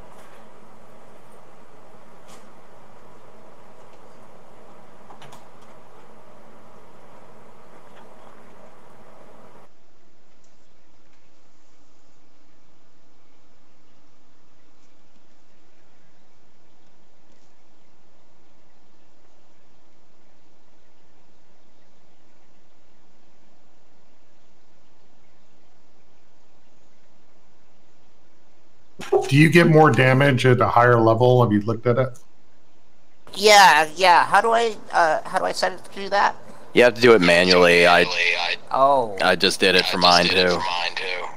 Okay. Should I just roll another D8 or what? Yeah, you can do that.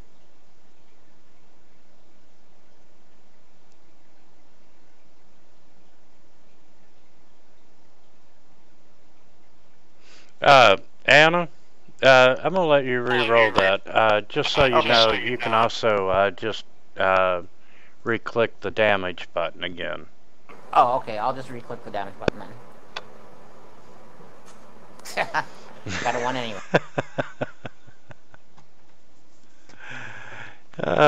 And do you want to move?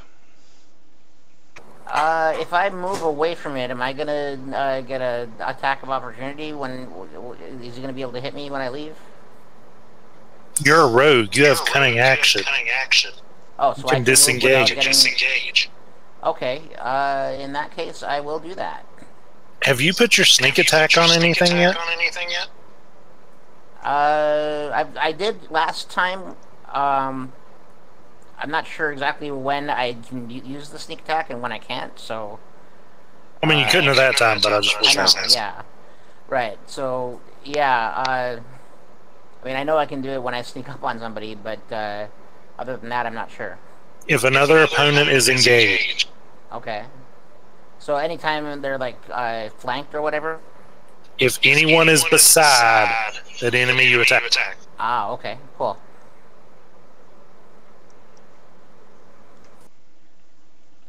So you're running into the room, right? Yeah. Okay. Avara.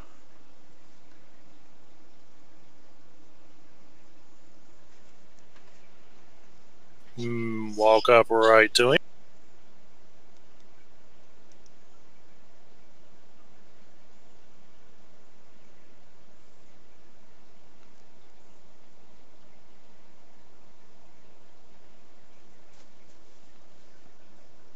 There we go. Okay.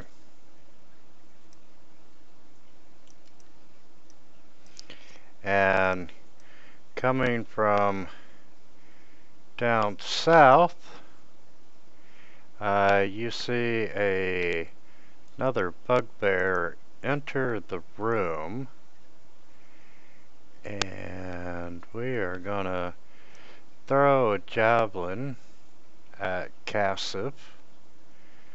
Let's roll to hit before we roll the damage. And it misses.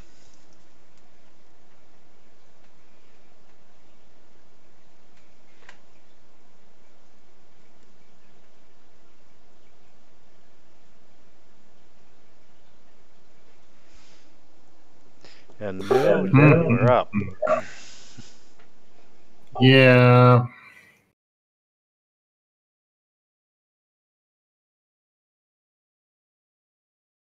I'm going to move up and engage.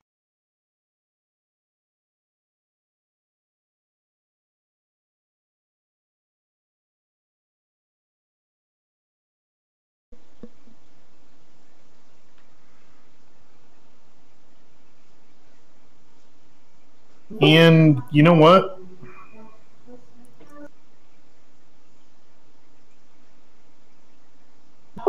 I'm going to hit him with my spear twice.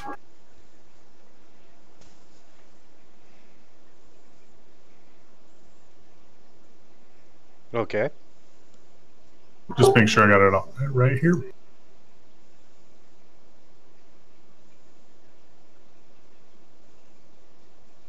And then I follow up with a butt hit.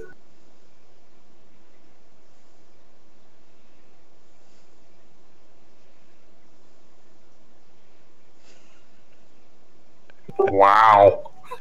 There we go. I think the butt hit's wrong, though. I think I need to re-roll the butt hit because it's a 1d4. Yeah, it's a 1d4.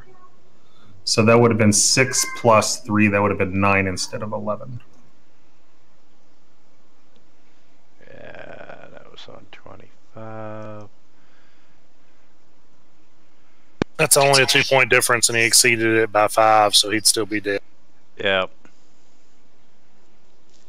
And then I got that fixed.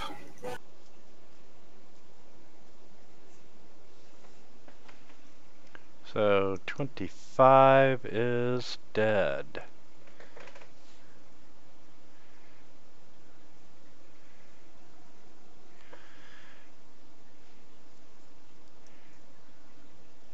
Okay, Cassie. Yeah, I didn't expect to kill a bugbear.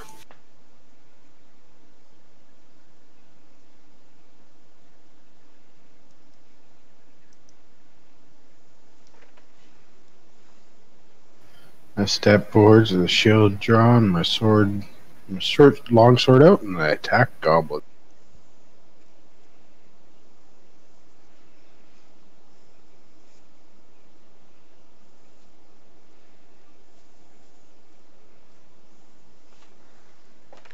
Kill the last goblin, man. Seeing as things were coming down there, I'm going to move a little bit. Stop there, see if there's anything else coming.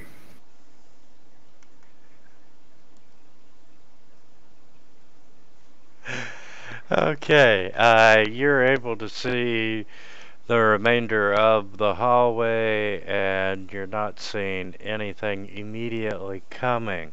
However, as you were stepping over the dead bugbear, you noticed that the body kind of moved a little bit, and it was like his head was starting to expand. And oh God! You're more concerned about, hey, what the hell could be coming down the hallway, so you don't give it too much thought. But Nilphanis, you watch as the head explodes, and out comes another one of your favorite buddies.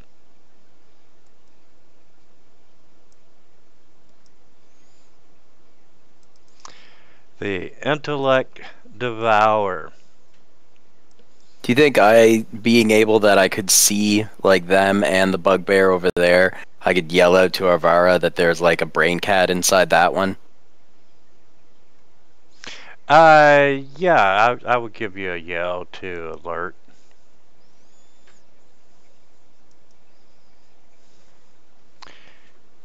And, I'm gonna give it a round to, that round to burst out of the brain, so, you are threatened next round. And The bugbear is gonna try and poke Avara with a javelin, and it does not succeed, and it's gonna come down beside you in the hallway.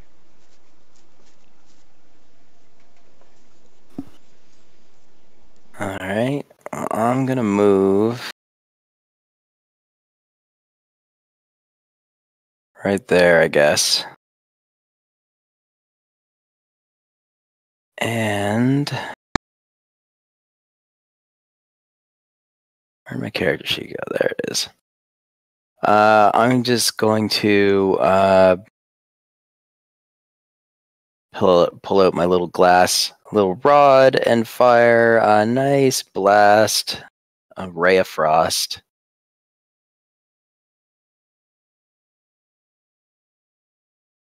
Nope. Well then. Then, yeah, you know what? I think I'm good. Think I'm good. My turn. I am gonna cast sleep.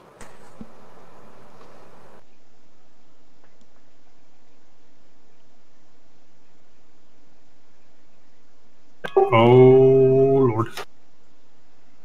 On what? What's around? Does sleep area of effect, or is it? Can you pick and choose? Doesn't it? Wait. It's area of effect. Oh, okay. It Okay. will target party member. Never mind then. I won't do that. You can just draw your circle, so he's. Yeah, if I can get them without getting anybody else, then I will. I would save it though. Okay, I guess I'll save it then.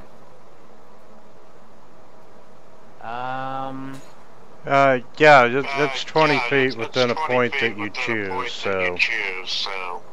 Alright, I'm gonna shoot, let's see.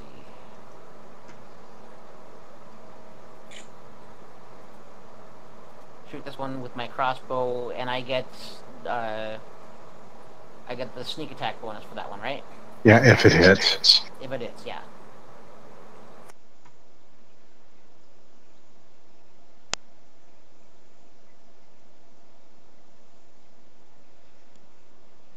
Okay, Anna, then if you,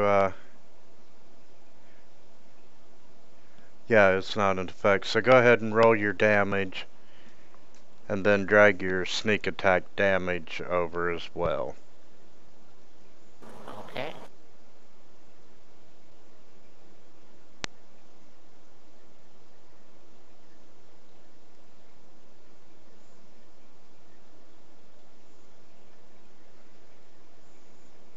Well, you definitely got its attention.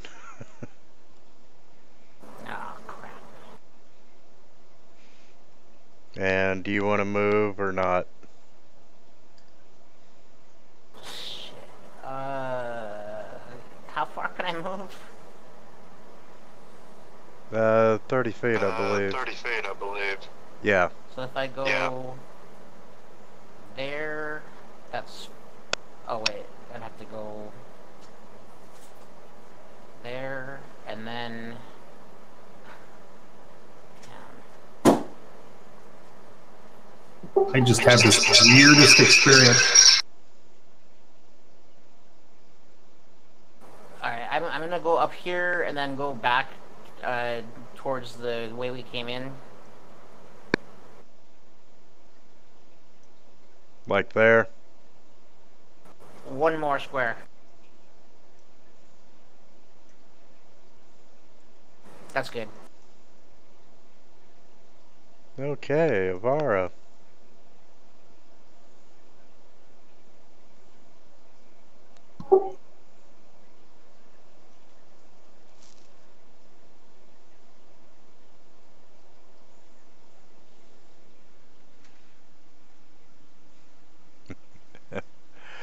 I'm gonna move the heck away. Okay.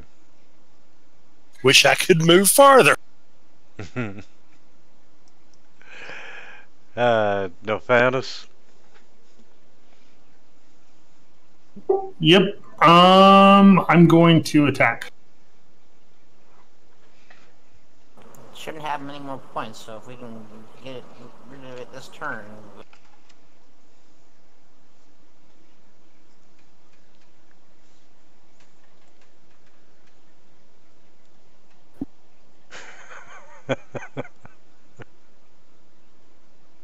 There's another one over here, guys. Where at? Good hit. Gonna pop out of that bugbear, I'm guessing. Yeah. I'm gonna pop up here. And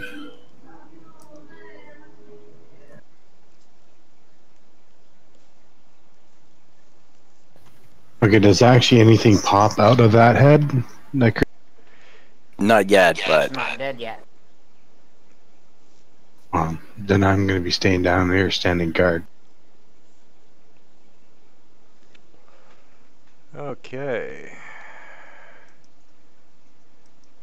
And yes, you can see the bugbear's head start to enlarge and go to the bursting point, at which another intellect devour pops out.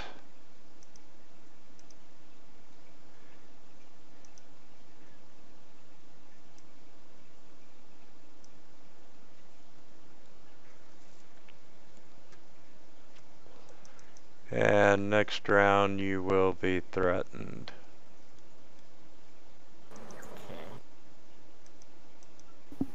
all right. Well, let's try it again. So, small glass rod firing off a beam of frost. Hey.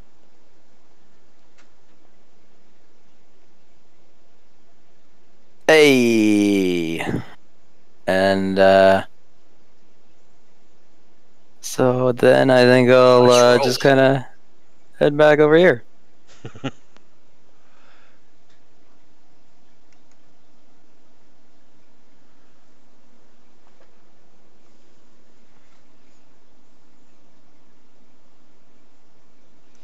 Okay. And that's it. Oh, sorry. Yeah. I got it. Anna? Okay. How many magic missiles can I shoot in one turn? As many as you have charges of it. So how many? So you have like 7 right now. Oh, okay. I didn't know how. So you Well, could one fire charge 1 fits to 3 6. Huh? One charge sends 3 bolts. Oh, okay. How much? What do you roll for that? How much is the damage on that then? It's under your spells. Yeah, just grab the magic missile spell and then you'll have it.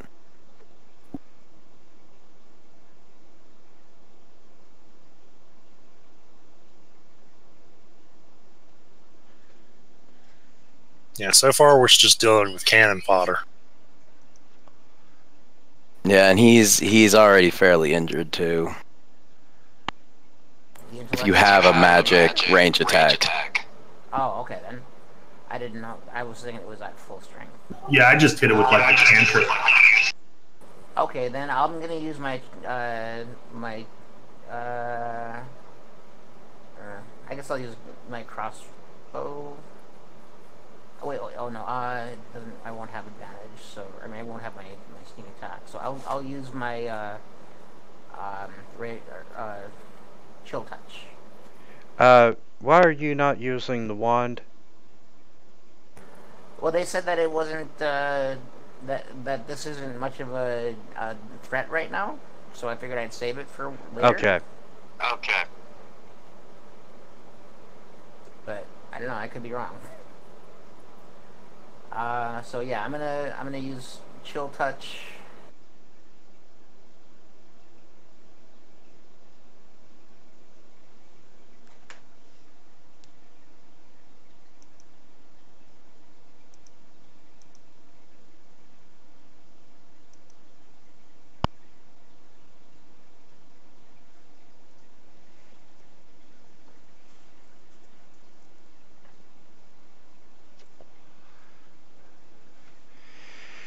Had no one become the village idiot this time. Cool. Okay, you are out of combat, and I was mistaken earlier. It is my Pathfinder game that out of combat healing is max, not this game. You have rest and hit dice in this one. That's why I like it. I called back to the group. I see another door down here, gentlemen and ladies. Do the bugbears or goblins have anything on them? Okay, searching the bugbears. Other than the Morning Star and Javelin, no. The goblins themselves only had short bows and scimitars. Nothing of any real value. Now, in the room, as I said, in the northwest corner, there's a cloven shield that's been broken in half, and there are words etched into the shield.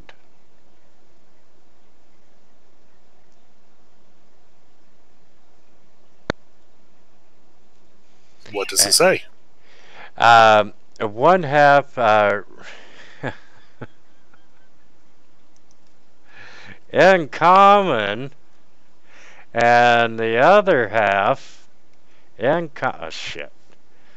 Let's actually change that to common.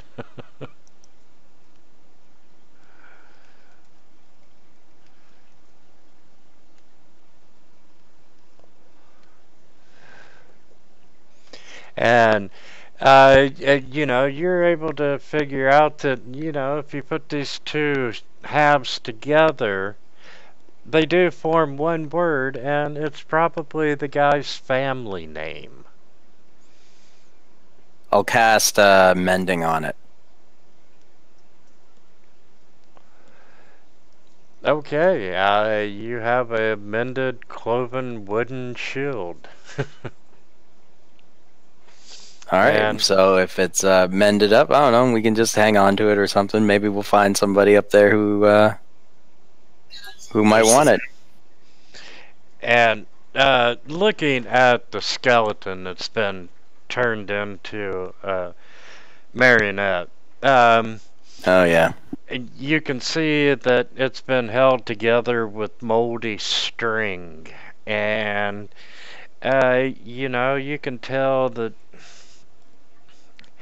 whatever kind of weathering bones would undergo in a dungeon, but, you know, you figure they're at least 100 years old or more.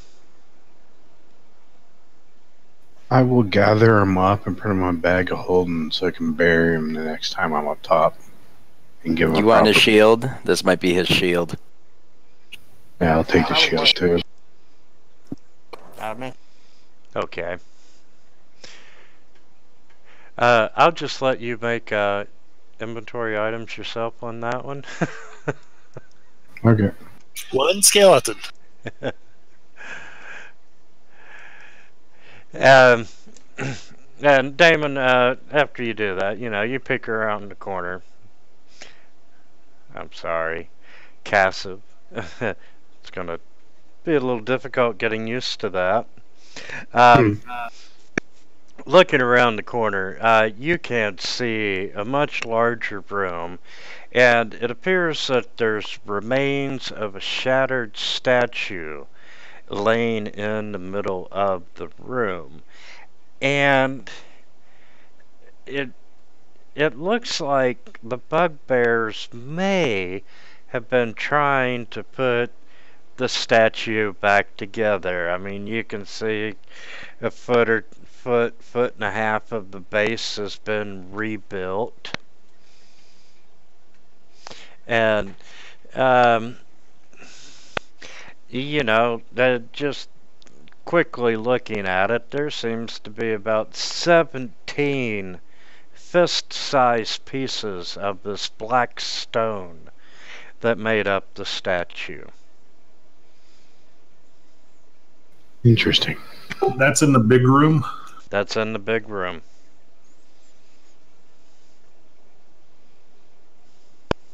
Can we reassemble the stone pieces together? Do you think it would be a good idea? I mean, I could. Might not. I can help you.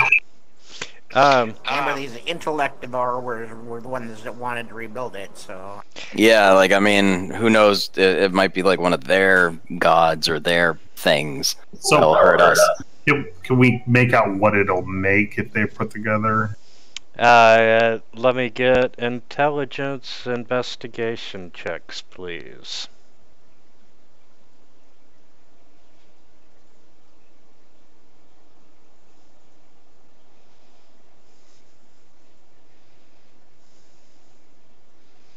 Okay, Anna.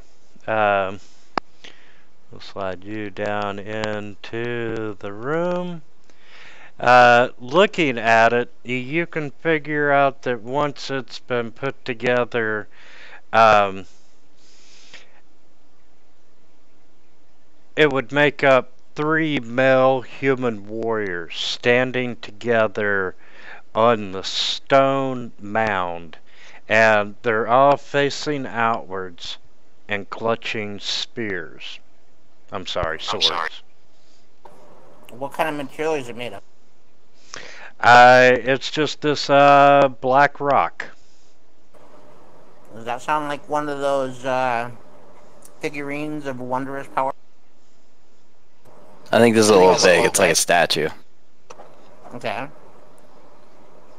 Well, Should we try to put it together? Do we want to? let's try it. I'm curious. I'm going to cast Divine Sense to see if we get any type of presence from it. Good idea. No, you are not detecting any presence from it. Okay.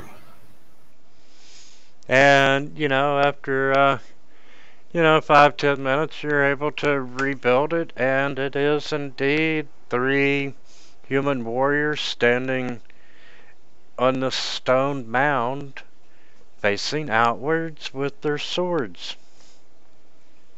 Does it look like they were turned to stone? Actually, I wouldn't know that. Sorry, I'm not even arcane. I think the intellect devourers just like to put... I mean, like a Medusa type thing? Looking at the statues, the expressions are stern on their face, but not like in agony that you would expect if someone unexpectedly got turned to stone. Your assumption would be that this is indeed a carved statue. Are they life-sized? I'm going to say no, just because there's 15 chunks of stone the size of your fist. So, maybe 2 foot tall, 2.5 tops. Maybe it's just like they're building it just for entertainment, like a jigsaw.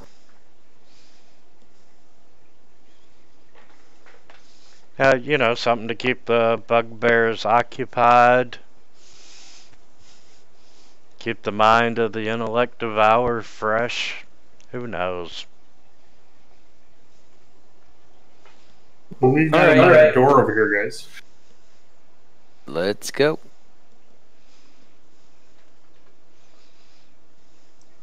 Okay, I'll check the door for traps and listen, see if anything...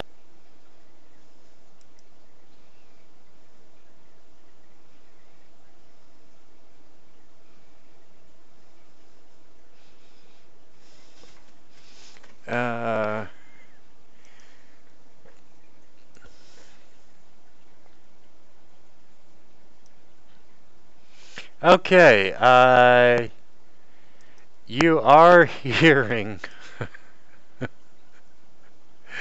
noise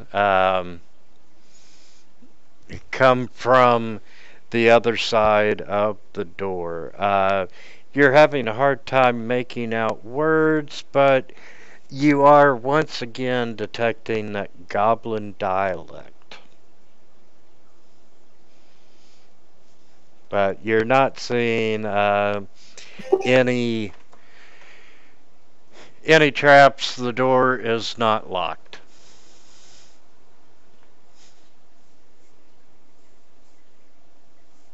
Nope. As soon as you open the door, I'll rush in. I kick open the door and step through and attack whatever I see first. I'm gonna do a true strike again.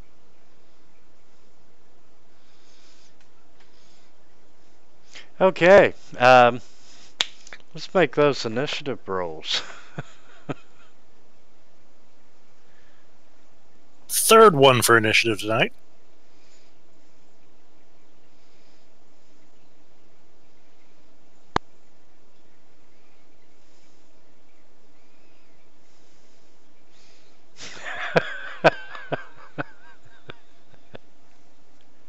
I throw up an illusionary wall with minor illusion right in front of me. Okay, so we're going to let Cassie that's a really good open the idea. door, and then we will start in initiative order. Oh, you mean a whopping 9, 9, 5, 4, 1? Hey, could you like make an illusionary door so that it doesn't look like the door's been open? I could, but these doors open don't open towards us. They open the other way, I think. Yeah, Hey, the goblins are getting double digits for initiative.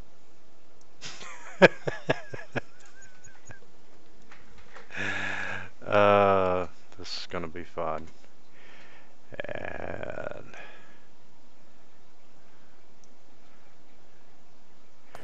What if okay, all these things have unlit bars? you see, as you open the door, you see a short hallway that opens up into a larger room that currently has 9 goblins who are very afraid and do have their weapons drawn. They are not surprised. Well, yeah, they heard fighting in the other room. Should I cast And- sleep on these guys? Or is that would that be a bad idea? Wouldn't be a bad idea, but you gotta get to your turn first. Number 16 comes up.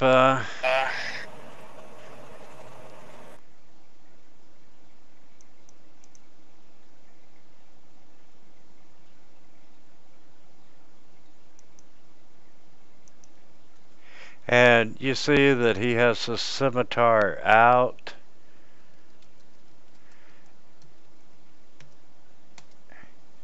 And he yells out something. And the other ones are waiting. And Anna, it's up to you. Okay, so I think I'm gonna cast sleep on him now.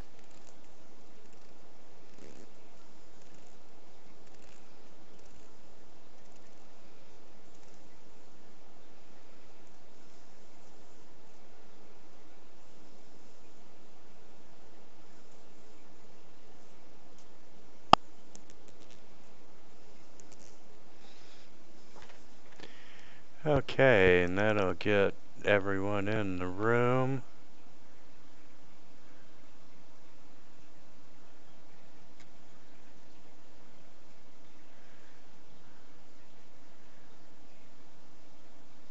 Yeah, they don't all fall asleep. You have to do a roll of dice. Remember. Okay, roll 5d8, I'm not sure what I did please. wrong here.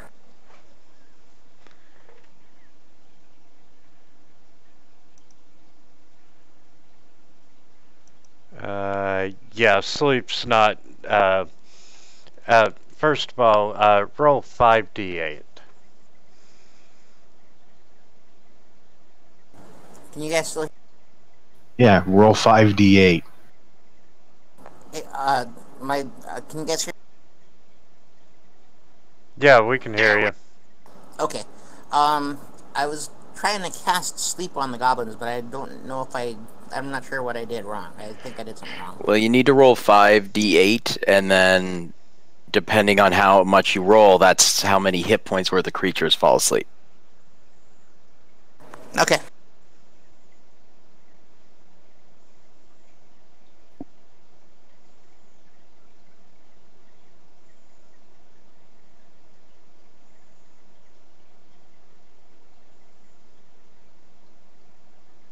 I don't see where I don't see the numbers for the roll.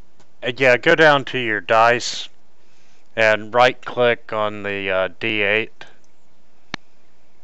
Yeah, I just did that. And then drag it over to the chat. I did. Right, I did that, but it didn't. The number.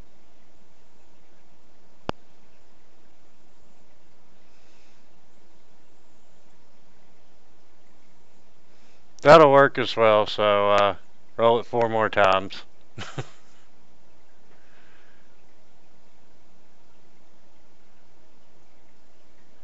Okay, so that's 19. So we'll start there.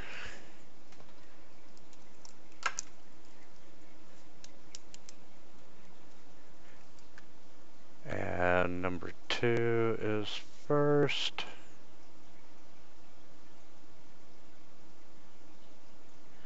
And he would be asleep. And 16 would be asleep.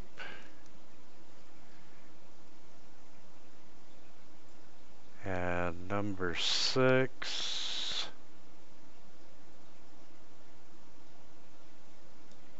no. And okay, so you got 2 of them asleep. Alright.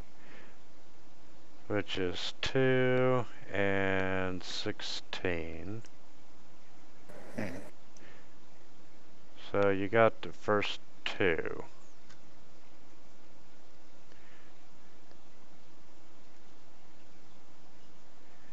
And you need to mark off your spell slot for your sleep.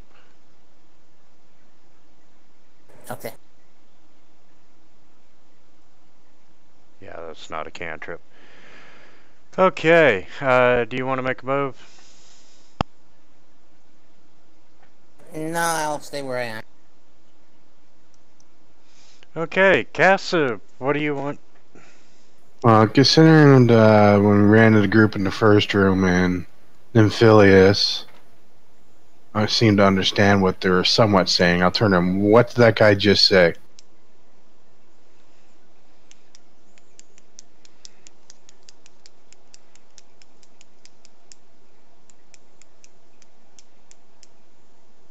Did you hear me? No. They're talking about their bosses. Where's the bosses? That's all I could hear. And the one that asked that question, Anna just put to sleep. Okay. I think the bosses are probably the bug. I'll just move up 30 feet, hold my shield in action, and I'll attack anything that attacks me. But since those two are asleep, they can't. And I'll just say, tell them that their bosses are dead. I'll say that to them.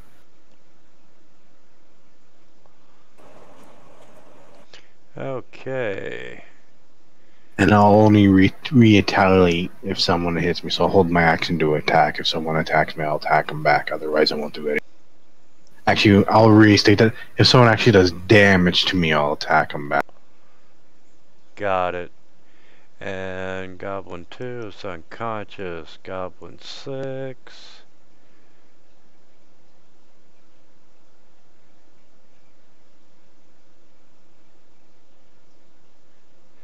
Goblin 6 is just gonna stand there. Actually, he's gonna back up.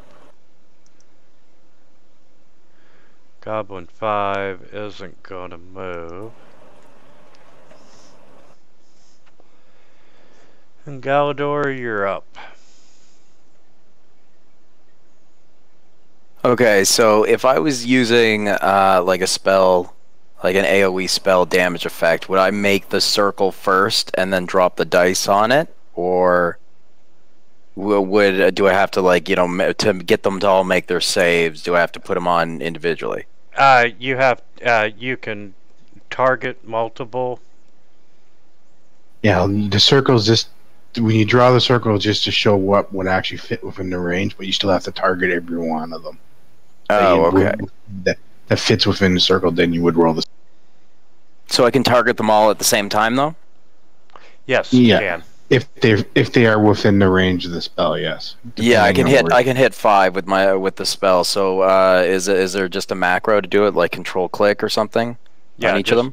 Just control click on them.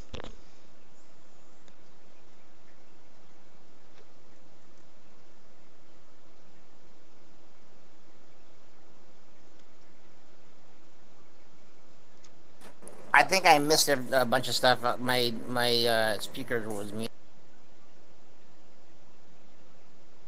Alright, so I'm gonna cast the Snowball Swarm. Alright.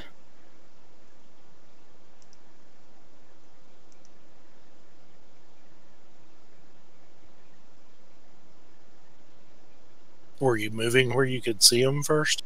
Oh, yeah, sorry. I was like, wow, he's... What? Yeah, no, sorry. Okay, that's a new spell on me. A flurry of magic snowballs erupts. Yeah, so It's like the I target the 5-foot area, so the middle one right there, so it hit those 5. We'd all get hit with the snowballs.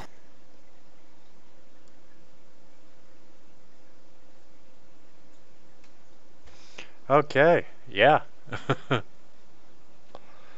And let's see. That's a dex save that you just triggered.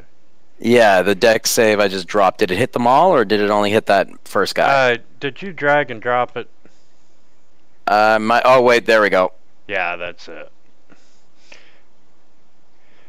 So the 2 unconscious definitely auto failed. The other one succeeded. The other one succeeded. He rolled really well. I guess. I mean, it is dex and everything, but so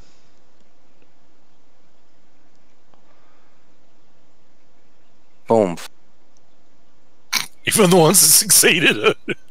Yeah, just that one guy there. Everybody else is just snowballed to death. Do you say 5 foot? It's a 5. You target a square, and then everything adjacent to that square you target. Okay. Yep. So I targeted like pretty much right behind 16, and it hit the other 5. Or those 5. okay, well that took care of them quickly. Death by snowball, I love it. Yeah, I always kind of wanted to try it. So yeah, you just see me whip out that little frosty rod there, and bam, just eruption of snowballs.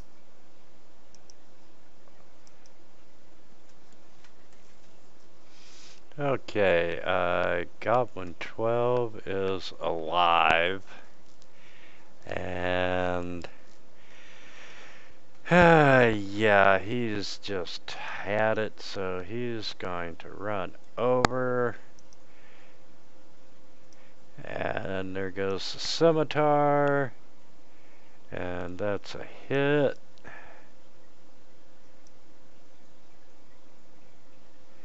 And Nophanis, I equipped my shield as I start to head down.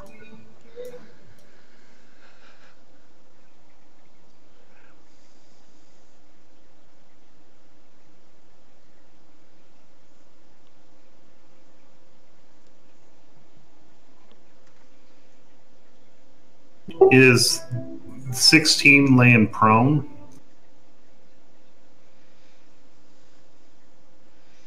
Yeah, 16 is prone. Can I step over him?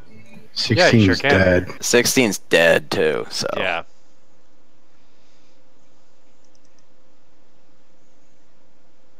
I'll just move to there.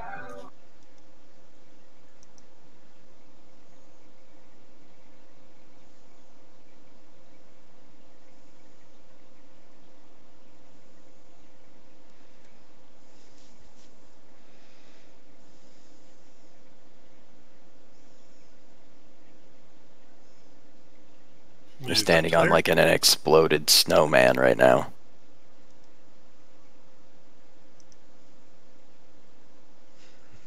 Too funny.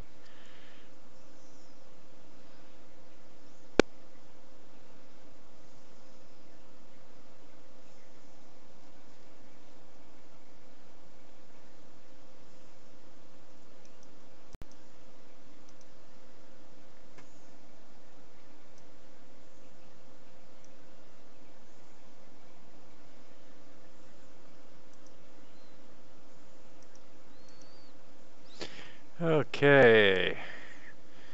Goblin 7's gonna come up.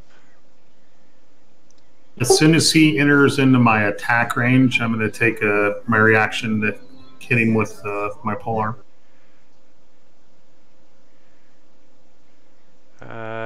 Yeah, and that's probably just gonna stop. I thought you had a spear. I do. My spear, but polearm master. So as soon as he enters my threat range of 5 feet, I can take an opportunity. Yeah, go ahead. He's not. You're not that close to him. It's a. Oh, okay, that's him down there. Sorry. Yeah, I was talking about Goblin 7, right? It's okay. I thought you were up by Arvara. I forgot you moved down there.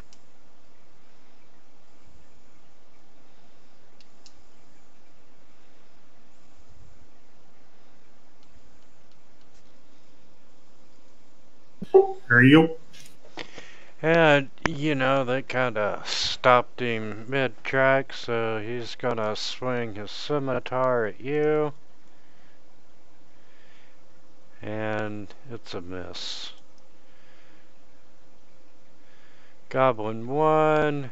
Hey, here comes that scimitar again.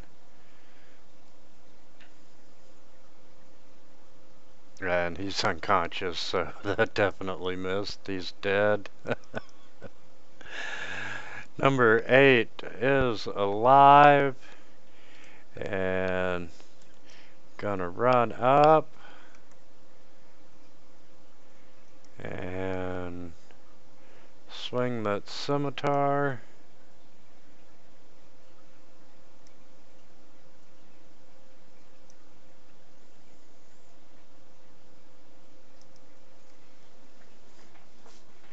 And Anna.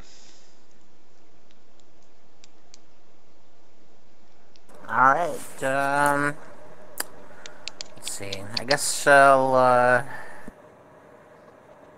just shoot one of these guys at the,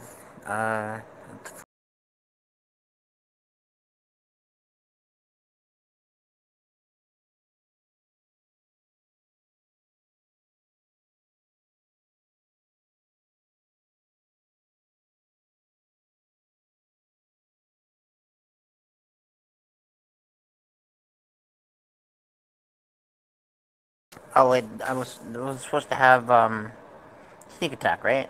Or some.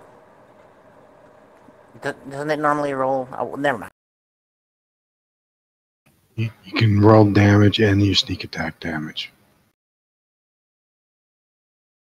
You have to click the sneak attack damage button. Okay. At number 7 drops instant death. And the one thing you need to remember, if she actually crits, her sneak attack dice will crit. Yep. That's why it's best to do it as an effect.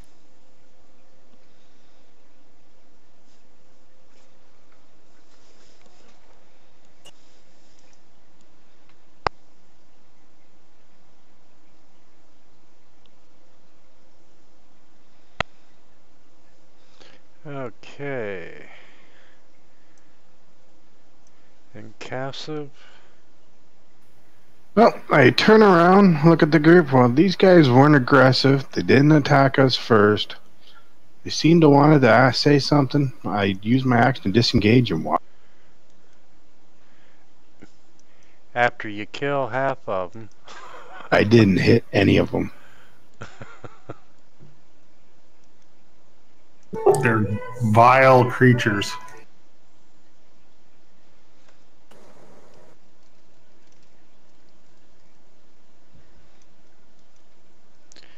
Sneak attack is 3d damage.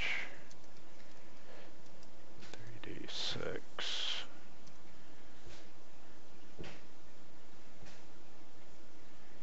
And that's on next roll.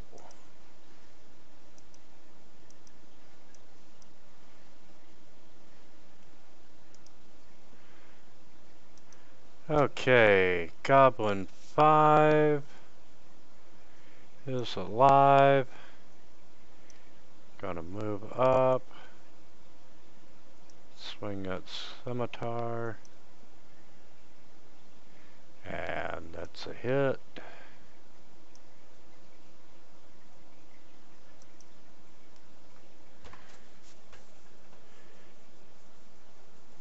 Alright.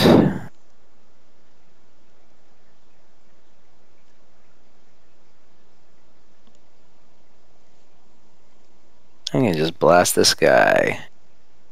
Ray of Frost.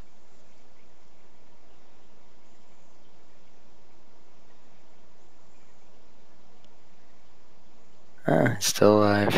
Yep, yep. Alright, and I'll move back 5, and that'll be me.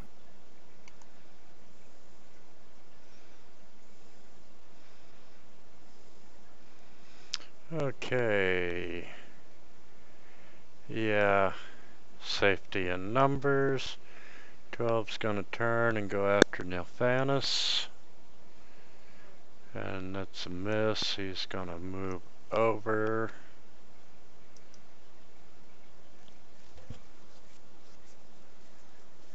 I'm gonna go ahead and do the cantrip Word of Radiance. And I forgot to take flanking. Son of a bitch. You ready for their saves? Yep. So 15 Hey, made it. Yeah. No. Sorry, that's not. 8 It made it. automatically removes them. Does it? Oh, okay, that's cool. Any of the save or nothing.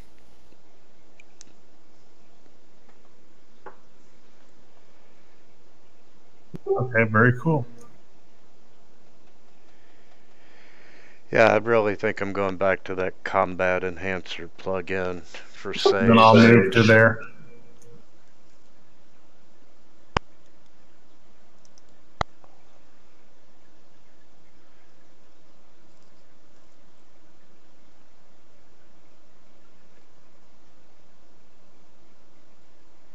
I'll go up to here.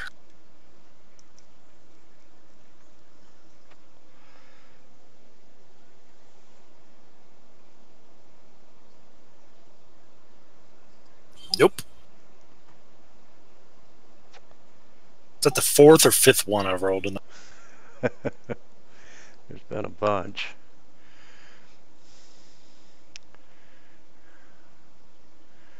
Okay, 8 is gonna slide over So he can take advantage.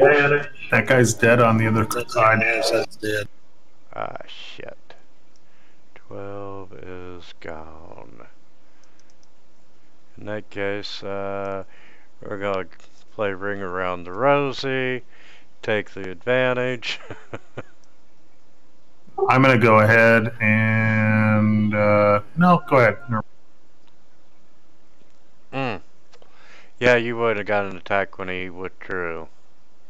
No, actually, he's already in my attack range, so I don't get one. It's only ones that come in. I was just thinking about doing a warding flare, but I'm going to pass. And that sucked all the way around.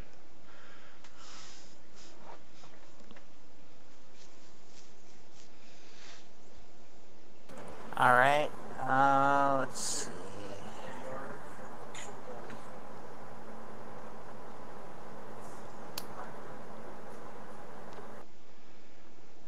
I'm gonna move in.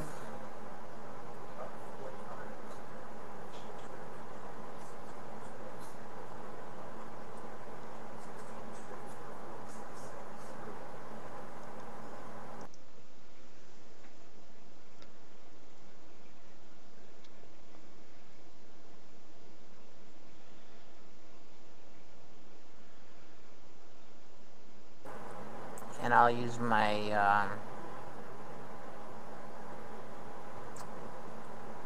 I guess I'll use my, chill touch.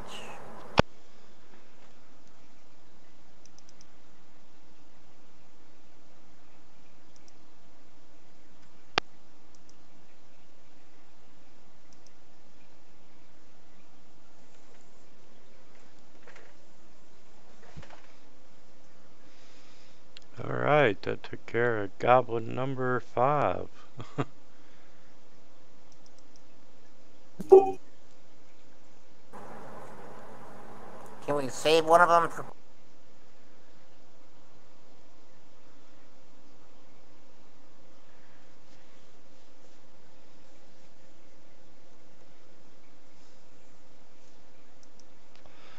Alright, Cassie, do you want to do anything? Did she actually say that out loud? Yeah, I'm gonna say that out loud. I go, oh, now you think of that after we had a room full of cowering creatures that didn't want to attack us. All I did was cast sleep. I didn't attack them right away. I didn't... Oh my god, we haven't I told you so paladin. And I just move off to the side, lean against the wall, and just shake.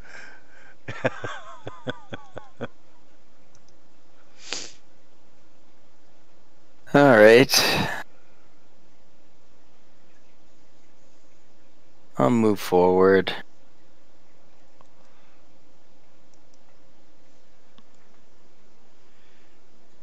Curiously wonder why the paladin doesn't detect evil. And, I'll fire Ray of Frost. You know they're evil. And miss.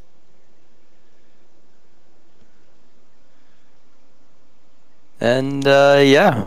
I guess I'll just, move another 5 feet over here then.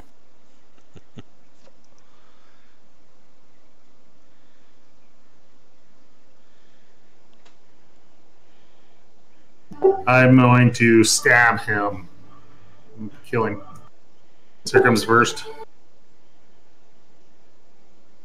Oh, I missed. I'm going to follow up with the butt strike. Take that. Oh, I got him anyway. Every time you say butt strike, I can see you turning around and twerking, and your butt cheeks are hitting him. I was thinking of a different kind of butt strike, especially when he said that it did less damage than he expected.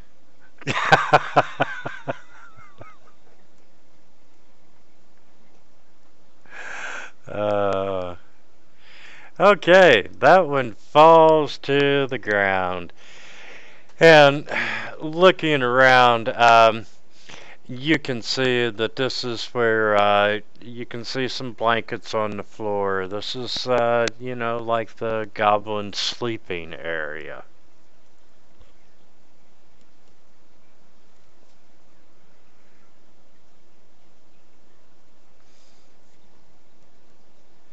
So, out of character, I'm just curious. What were we supposed to find out from these goblins if we didn't kill them? Really, what you would have found out is just that they were in servitude of the goblins. I'm sorry, of the bugbears. And Okay. could have, Sorry, my speaker got muted again. What was the last thing? you could have, found out some information about what else may be in the dungeon. Oh, that would have been nice. Oh, how did I do damage to myself? Well, I agree with you. You know, that's why I cast sleep.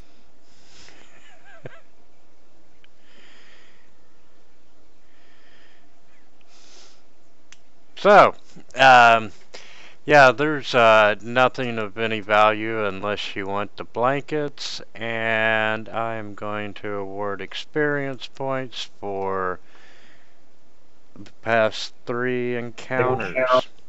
Hey, did I take more damage or something? Yeah, you got attacked a fair bit. I thought I took 8, but I didn't know I was at 14 now. Yeah, you got hit twice. I'm gonna bandage myself if that's okay. Yeah, it sure is.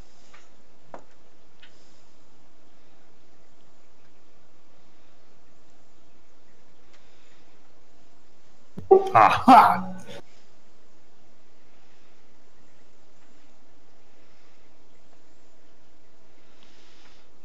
Got any extra bandages? I could use a few hit points. Yeah, I can bandage you once in between each short rest. Oh, okay. Well, But I'm only down 6 right now. it's up So I to don't know. you. I can heal you fully if you want.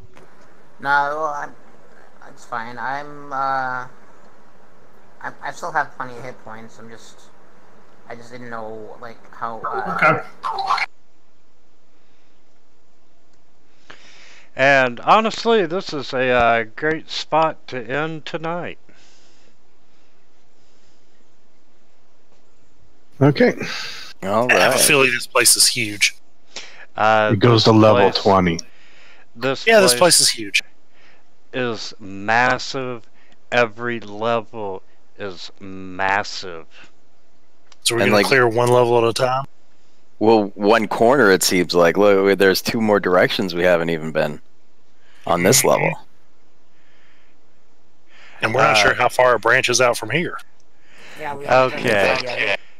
To give you an idea, let me go up the story. Oh, I got an idea. When you scroll all the way out, it's taken up just a little bit. Yeah. We are on chapter 1, Yeah. and there are 41 rooms on this level. Holy cow.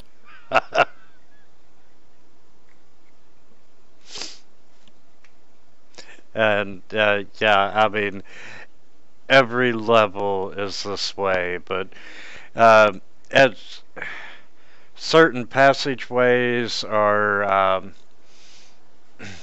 you can only go through them once you've reached a certain level. There's ways to get around to other parts of the dungeon depending upon your level at the time. But pretty much you'll most likely explore all of level 1. Yeah, so you'll find shortcuts to lower levels once you get to a certain point and all that. Right. And they travel up and down a lot faster if we don't have teleport or something like that. And each particular level has it's basically one subplot per level. Different big bad guys and the whole 9 yards.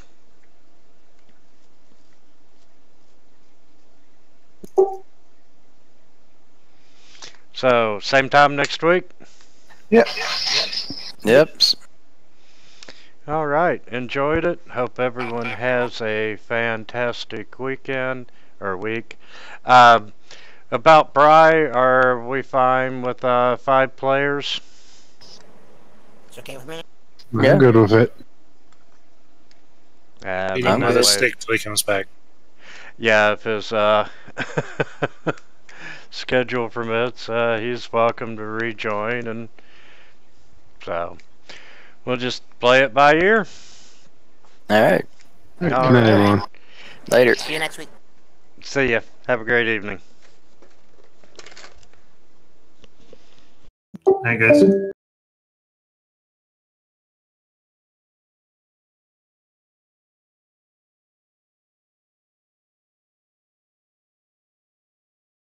Hey, Winter.